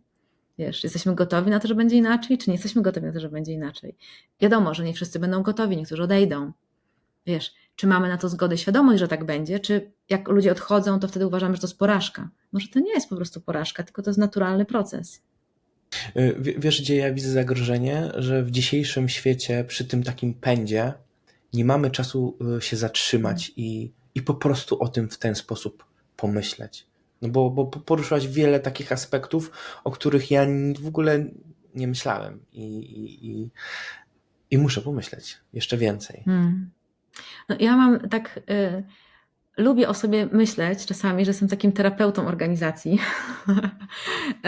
że właśnie patrzę na te rzeczy, które nie są oczywiste i no, obok których przemykamy, bo one też bywają niewygodne, no i nie są stricte związane z biznesem, takim wiesz, twardym biznesem. Są w tej przestrzeni bardziej ludzkiej niż technicznej. I właśnie pokazywanie tych różnych elementów, bo widzę, w momencie, kiedy człowiek zrozumie to, zobaczy tą zależność, jak tam się zupełnie otwiera nowa przestrzeń możliwości i rozwiązań. Wiesz, nagle się okazuje, no właśnie, aha, to po prostu musimy zrobić to i to, a to nie pomyślałam nigdy o tym. No tak, nie pomyśleliśmy o tym, bo uznawaliśmy, że przyczyna naszego problemu jest zupełnie gdzie indziej. Wiesz, zupełnie gdzie indziej. I to jest, myślę, że też taki ważne, że organizacja składa się z dwóch kontekstów. To jest ten biznesowy i ludzki. I w tym biznesowym mamy przestrzeń dotyczącą zarządzania, czyli decyzyjności, odpowiedzialności, jak podejmujemy w ogóle decyzje, kto podejmuje decyzje. I drugą przestrzeń operacyjną, czyli jak robimy biznes. Jak mamy te procesy biznesowe, sprzedażowe, marketingowe i tak dalej ułożone, jak współpracujemy, żeby ten biznes się działał. I drugą przestrzeń, tą ludzką, gdzie mamy przestrzeń wspólnoty, tą relacyjną przestrzeń, gdzie jesteśmy my w relacjach z innymi i przestrzeń indywidualną, gdzie jestem ja, która przeżywa sobie coś tam, gdy jest w tym właśnie kontekście. I nam się bardzo często wydaje, że jak mamy problem operacyjny, to że źródło jest też w przestrzeni operacyjnej. A czasami na przykład problem operacyjny może mieć źródło w przestrzeni zarządczej, czyli tej dotyczącej odpowiedzialności, decyzyjności, że na przykład nie jest jasne, kto za co odpowiada. Albo możemy się rozjeżdżać na poziomie wartości i dlatego jest nam ciężko dowieść rezultat, bo mamy zupełnie inne wartości i tu się rozjeżdżamy. I gdy próbujemy wtedy robić więcej na przykład w przestrzeni operacyjnej, to nigdzie nie dojdziemy tym. Bo jedyne, co się będzie działo, to ten problem będzie się powiększał, no bo jak będziemy robić więcej, no to będziemy bardziej na przykład rozjechani wartościowo, na wartościach. Więc musimy wtedy zobaczyć sobie właśnie, zrobić tę refleksję, dobra, to gdzie jest źródło problemu i tam zaadresować źródło problemu, żeby mógł się ten skutek zmienić. Masz jeszcze jeden talent, wiesz, pisanie wykresów w powietrzu, jakby świetnie to robisz. Ja to dokładnie każdą linię widziałem i każde okienko. A, cudowne. Dziękuję. Wiesz co, ja mam też troszkę inną myśl, ale bo podzieliłaś firmę na te dwie strefy i tą strefę ludzką i wydaje mi się, że w dobie tego, co się dzieje technologicznie, czyli całego tego AI, będzie albo powinien być odwrót właśnie do tej sfery ludzkiej, bo niedługo ta sfera operacyjna, firmowa, ona będzie zupełnie inaczej wyglądać, bardzo się zmieni, bardzo się zautomatyzuje i właśnie to, kto będzie to robił, jak będzie to robił, z jakim drive'em, wydaje mi się, że będzie decydować o sukcesie albo porażce firmy. Tak mi się wydaje. Sprawdzimy za parę lat.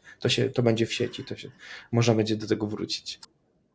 I myślę sobie, że to jest nawet bardzo fajne, bo gdy automatyzujemy i przyspieszamy różne procesy, które normalnie musieli robić ludzie, i oczywiście o ile nie wjedziemy w tą ideę, że teraz musimy jeszcze mieć większe zyski, nie? No bo jak wejdziemy w tą, no to wiadomo, to tam nie ma ograniczeń. Ale jeżeli uznamy, że potrafimy zautomatyzować to, co robili ludzie wcześniej i oni się po prostu opiekują tylko pewnymi elementami, to może będziemy mieli więcej czasu na to, żeby właśnie, tutaj popracować więcej. I rzeczy będą się działy, czyli będziemy mogli sobie kupić, nie wiem, nowy samochód, nowego laptopa, telefon, pojechać na wakacje, ale obróbka tego, organizacja tego będzie zajmowała mniej czasu, w związku z tym będzie więcej czasu na bycie po prostu człowiekiem w świecie, zbudowanym dla ludzi. Ja w ogóle z tą ideologią teraz buduję narzędzie dla rekruterów i właśnie sens jest taki, żeby zabrać rekruterowi te powtarzalne, proste zadania, żeby on właśnie mógł bardziej skupić się na rozmowie z kandydatem. I to właśnie ta idea nam przyświeca. Myślę, że to jest potężne, czas pokaże, ale wydaje mi się, że to jest potężne. Tak, no bo to jest też to, że jest bardzo dużo czynności, których my nie lubimy robić, ale musimy je robić. Są powtarzalne i nudne. I o ile jak nie mamy kompetencji zupełnie, to nie jest aż takie straszne do pewnego momentu, ale jak mamy już kompetencje, no to jest po prostu, to nas nie rozwija, nie? To powoduje, że stoimy w miejscu. I jeżeli możemy to zautomatyzować, może zrobić to, AI, a my możemy zająć się właśnie, tą jakością, tym kontaktem, tą interakcją, tym, gdzie jest to życie, no to myślę, że to może być super rozwojowe dla bardzo wielu osób. Też mi się tak wydaje. I chyba z tą myślą zostawimy naszych widzów już dzisiaj. Super. Ewa, bardzo Ci dziękuję, super rozmowa. Naprawdę ja nie jestem za dobry w emocje. I to, jak to przedstawiłaś, na przykład mi bardzo, bardzo pozwoliło sobie to ułożyć w głowie. Troszkę bardziej zrozumieć, zauważyć, gdzie są takie delikatne punkty, żeby jeszcze właśnie uważnie się temu przyjrzeć. I uważam, że masz potwornie potrzebną funkcję. Dziękuję, cieszę się. Ja myślę, że mam taką funkcję, którą AI raczej nie zastąpi. Nie. I bardzo, bardzo też mnie to cieszy, bo bardzo to lubię. Super. I to widać, wiesz, i to widać. Także super. No, życzę Ci wszystkiego dobrego, zdrowia, rozwijaj się i rozwijaj innych. Dziękuję Ci bardzo serdecznie za zaproszenie i przesympatyczną rozmowę. Bardzo, bardzo dobrze mi w niej było. Dzięki również, do zobaczenia, jesteśmy w kontakcie, pa.